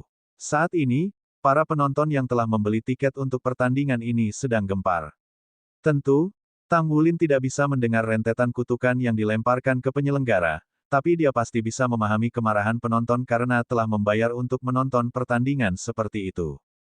Pada saat berikutnya, Tang Wulin memperhatikan bahwa para penonton di tempat kompetisi menghilang seolah-olah mereka telah dikirim secara instan. Pada saat yang sama, ia juga kembali ke ruang tunggu. Dia menemukan Jiang Wuyue, yang memiliki kata-kata, antara 46, berkedip-kedip di atasnya, pada pandangan pertama. Wu Yue, mengapa kamu menyerah? Tanya Tang Wulin, bingung. Mereka sekarang akrab satu sama lain sehingga mereka saling memanggil dengan nama mereka. Jiang Wu Yue berkata dengan marah, apalagi yang bisa saya lakukan? Haruskah saya membiarkan Anda memukuli saya? Saya bukan seorang masokis, Anda tahu. Tang Wulin berkata dengan bingung, bagaimana dengan penonton? Bukankah mereka membayar untuk menonton pertandingan? Jiang Wu Yue berkata sambil tersenyum, jangan khawatir, federasi meramalkan keadaan seperti itu. Jika seseorang menyerah, penonton akan diangkut ke pertandingan lain. Lagi pula, semuanya virtual. Tidak ada batasan jumlah penonton.